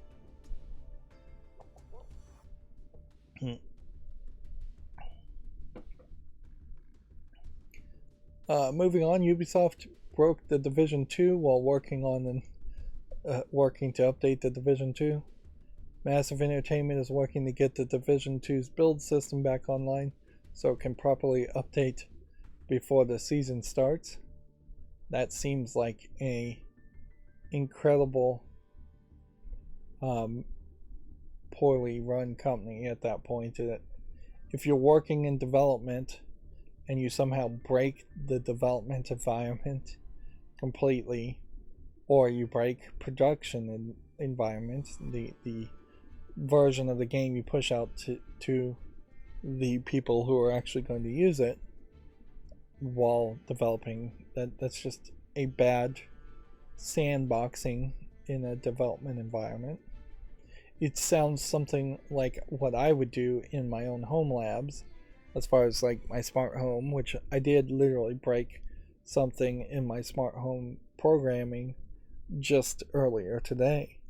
But I wouldn't have done that had I had the funding and resources to have a development environment where I am just making an exact copy of my smart home setup and testing things in that development environment, and then only making changes when I know they work. Of course, effectively, in the case of a smart home, you would have to have two homes that almost do exactly the same to do that, and that's not realistic. And that's where home lab experimentation can break things and cause a lot more trouble, because you're just not capable of making a development environment. Now, computer programming video games, super easy to make a development environment. Just make a different branch on your GitHub repo, make a different image of the operating system to program in. Lots of different ways to set that up, certainly. Have different computers that are exactly the same, running different versions of the game. Moving on, Fallout 1 can now be played on phones after an open source project, which honestly, Fallout 1 should have been made playable on mobile phones by Bethesda ZeniMax instead. This is Fallout 1 is a great example of a game that would work fairly well on the phone, although maybe the text would be a little small to read on a phone. It's playable on iOS and Android. Let's see. The players have to own the PC version. And then it copies the files, I guess, over from the Steam PC version to a app that is probably just close to like a DOSBox emulator specifically made for Fallout 1. You can definitely do better than this, though, and ZeniMax themselves should do better than this, because you can take the story of Fallout 1 and turn it into a much more modern looking, much more polished for mobile phone experience. And then you could also port whatever remaster you would make for Fallout 1, or remake of Fallout 1. Honestly, remaking it to make a smoother, shorter experience is probably a good idea too. But yeah, whatever remaster you make there, you could then reverse port back to PC. Even like what they've done in Fallout Shelter, if you took the visuals of Fallout Shelter and made a Fallout 1 game using those animations, that would be acceptable to me. We already talked about Double Fine releasing a documentary on Psychonauts 2 development. That being said, if I was going to spend the time to watch this, I don't think I would learn too much. I would definitely have to look at it from the perspective of what not to do, considering how Psychonauts took 7 years to be developed. Plus, Psychonauts itself is still a very weird game, so it's hardly laying down a template that you could use to make your average 3D adventure platformer game. I would by far follow the development of Mario Odyssey or Mario 64 if I was going to make a 3D adventure platforming game. Banjo-Kazooie games like that, not Psychonauts. There's a report that EA is going to sign a $588 million licensing deal with the Premier League. We already talked about that. And then apparently UK real regulators found that Xbox Game Pass eats into game sales. Xbox Game Pass benefits players, but maybe not so much the developers of those games, which I don't know which way the UK would side there, but if it were Europe particularly, the EU would almost certainly say that's a good thing. Anything that lowers the cost for end user players at the expense of developers or just Microsoft themselves is a good thing. Now, maybe the UK people will be a little bit more protectionist and say, well, we've got a few UK companies here that are losing sales. Inherently, and this is the kind of argument you'll hear made always, nothing seems to be even really pressuring game developers to put their games on Game Pass. And I definitely have heard of game developers saying our game got way more sales and way more views because it was on Game Pass. Even some of the games that are just given away for free. And when you look at the Epic Game Store, it seems like there's definitely a percentage of developers that are more than happy to get a exclusivity deal with the Epic Game Store instead of trying to just sell their games directly on Steam. I'm assuming this screenshot here doesn't mean anything. This seems like this is a random assortment of games. Yeah, and it definitely feels like the UK is only looking into this at all because of the Activision Blizzard merger, and it does seem like the UK may be trying to make an argument that's going to fail to stop the merger because they don't really have a good argument. Or maybe it's all theater, and maybe they knew they were going to fail and wanted to fail, so they're making a weak argument in the first place. Like, I don't know if it's the full logical leap that the Activision Blizzard merger should be stopped just because Game Pass eats into game sales.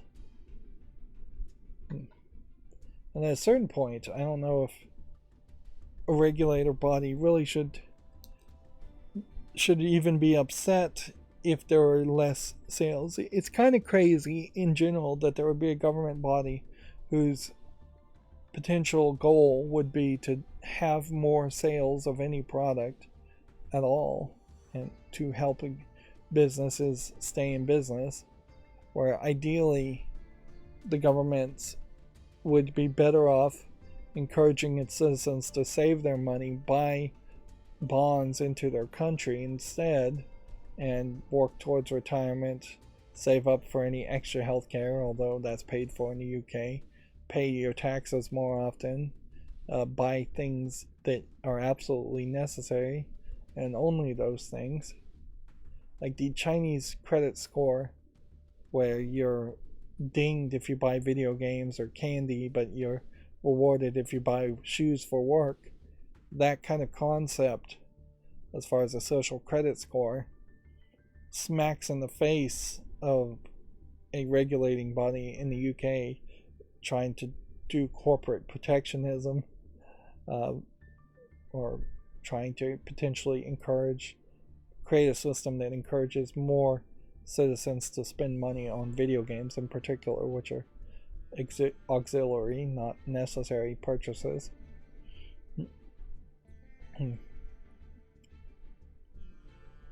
Yeah, as scary as it may sound, I have been giving it more thought, and I do suspect that within 100 years' time, almost every country probably will have some kind of social credit score for its citizens. Some of them will probably be very draconian, some maybe not so much, but I definitely could see a system where if you're caught speeding, then your credit score goes down and you get paid less money in a universal basic income, or you get paid less money for working in general.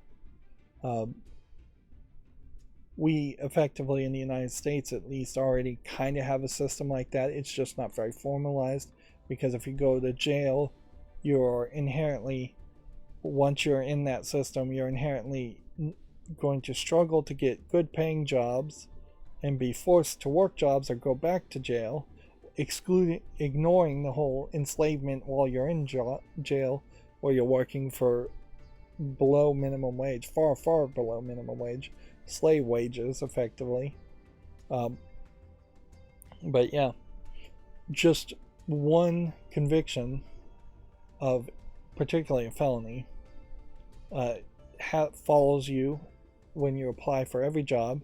It lowers your odds of getting a job. It lowers your odds of keeping a job. It lowers your odds of ever possibly being financially in a good place.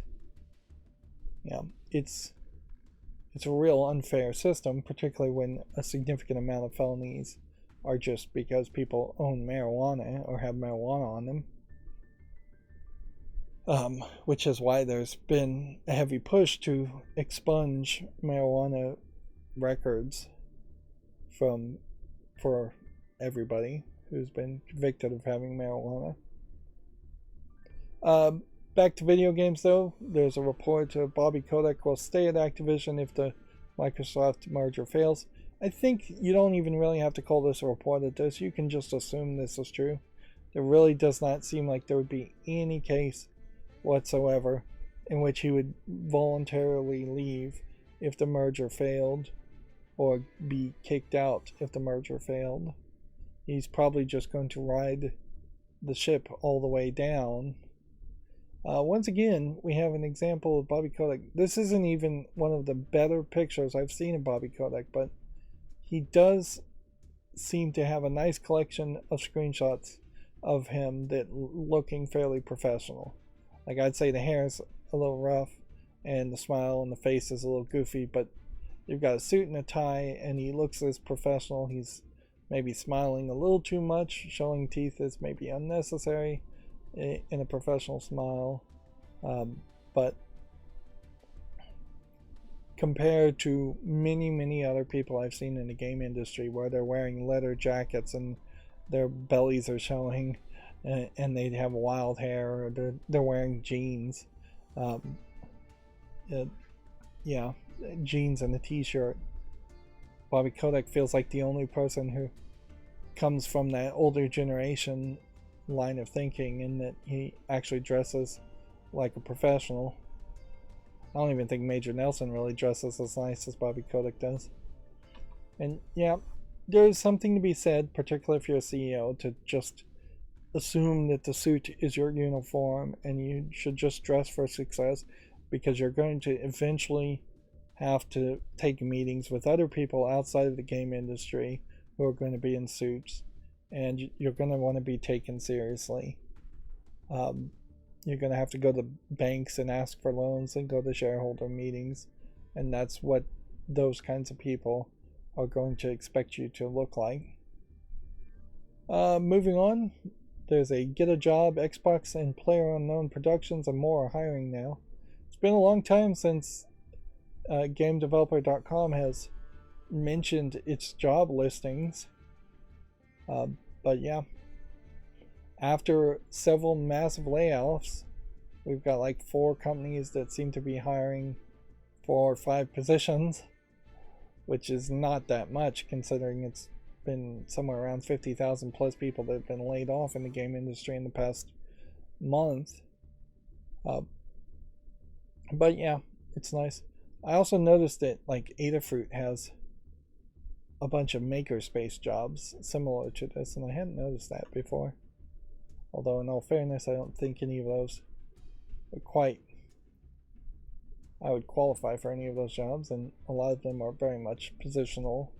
Adafruit being in New York City, you would have any job for them pretty much requires you to be in New York City, unless you're given a special position as a developer or programmer, which they've done that for several people who work across the country. Chess Royale here, I will give more time to. We're now looking at the fall list cleanup.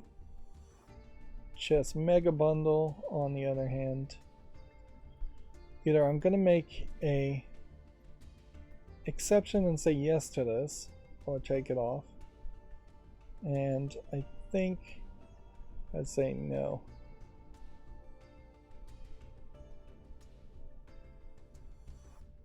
The GUI is seriously need to work if the game is to compete with similar programs already on the market. Yeah. And that's what I was seeing too, is it just seems like this is too simplistic of an interface to justify this. Plus, Tabletop Simulator very possibly allows you to play these variants of chess if you want to. Anyways, maybe it's not programmed to follow the rules or know how the rules work, but you could definitely just use Tabletop Simulator, I think, to play this. Chess Dungeons. This is an interesting idea. Puzzles based around the movement mechanics of chess. It's fairly nicely polished, but it needs more time.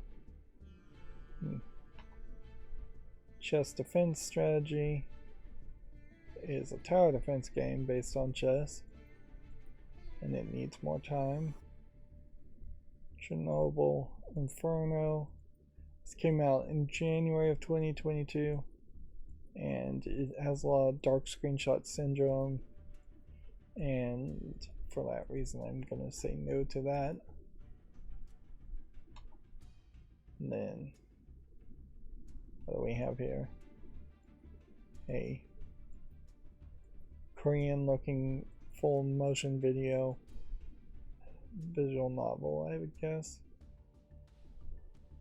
$4.49 single player Korean full audio. You don't get a lot of opportunity to play anything that feels like a K-drama.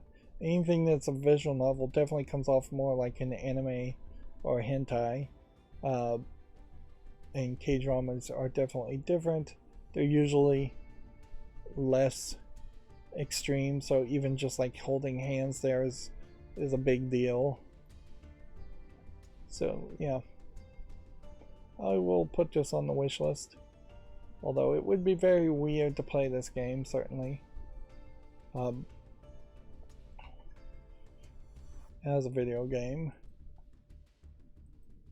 Chefy Chef. I'll give this more time, but it's probably going to be eliminated for being irrelevant. Chief's Tale. Well, I would like to play a game with a cat running around. If this is probably not the one compared to something like Stray. I doubt I need to do a whole series around games where you play as a cat. Yeah. Particularly now that Stray is out there. So that can go away. And then Chef Open. Cooperative multiplayer game. In early access. It says it has single player, but it seems like the emphasis here is very much a multiplayer, and this definitely just seems like that other game that I played maybe half a year ago, where Battle Chef Brigade was the name of it. Yeah, and I didn't even like Battle Chef Brigade, so this can leave. Checkmate Kings needs more time. And Checkers VR Multiverse Journey.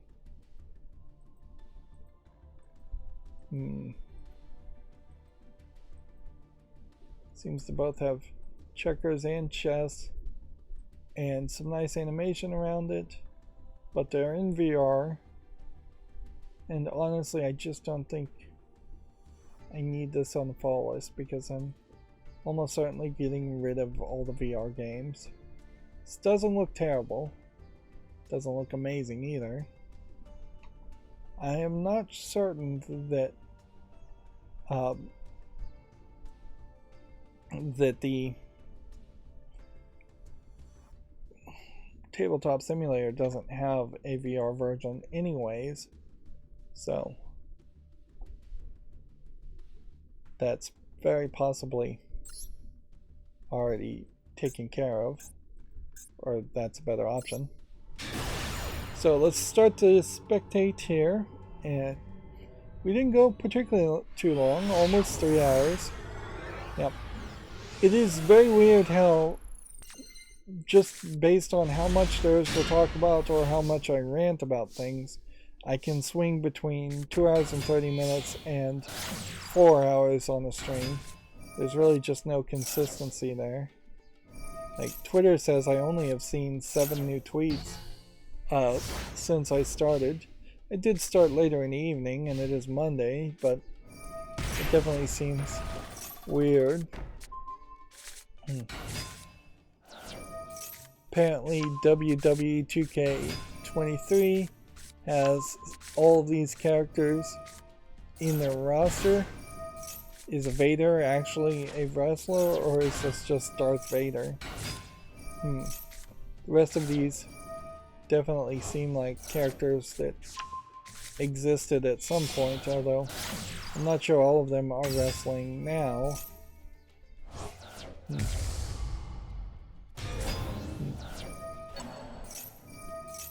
That game Lies of P has a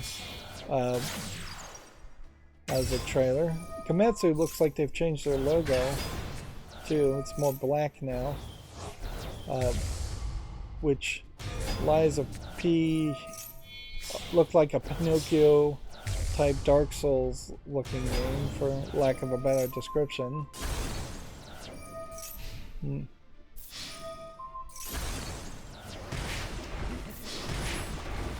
Yeah, and I literally just don't have any more tweets.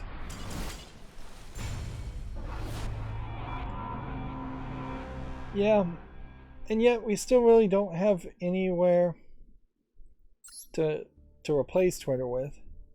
Like, notably, I don't think, well, I didn't watch the Super Bowl, but I would bet money you didn't have a lot of people pointing towards their Mastodon instances or anything like that in their commercials. I wouldn't be surprised if none of the commercials mentioned any websites or any like QR codes or anything like that, but if they did mention anything, it would have been either a website or Twitter still. And yet, I can't help but say I do feel like Twitter is getting less and less announcements.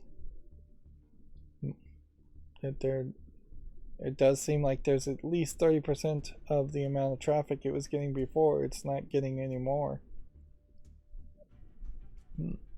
Which, yeah, that's a big amount.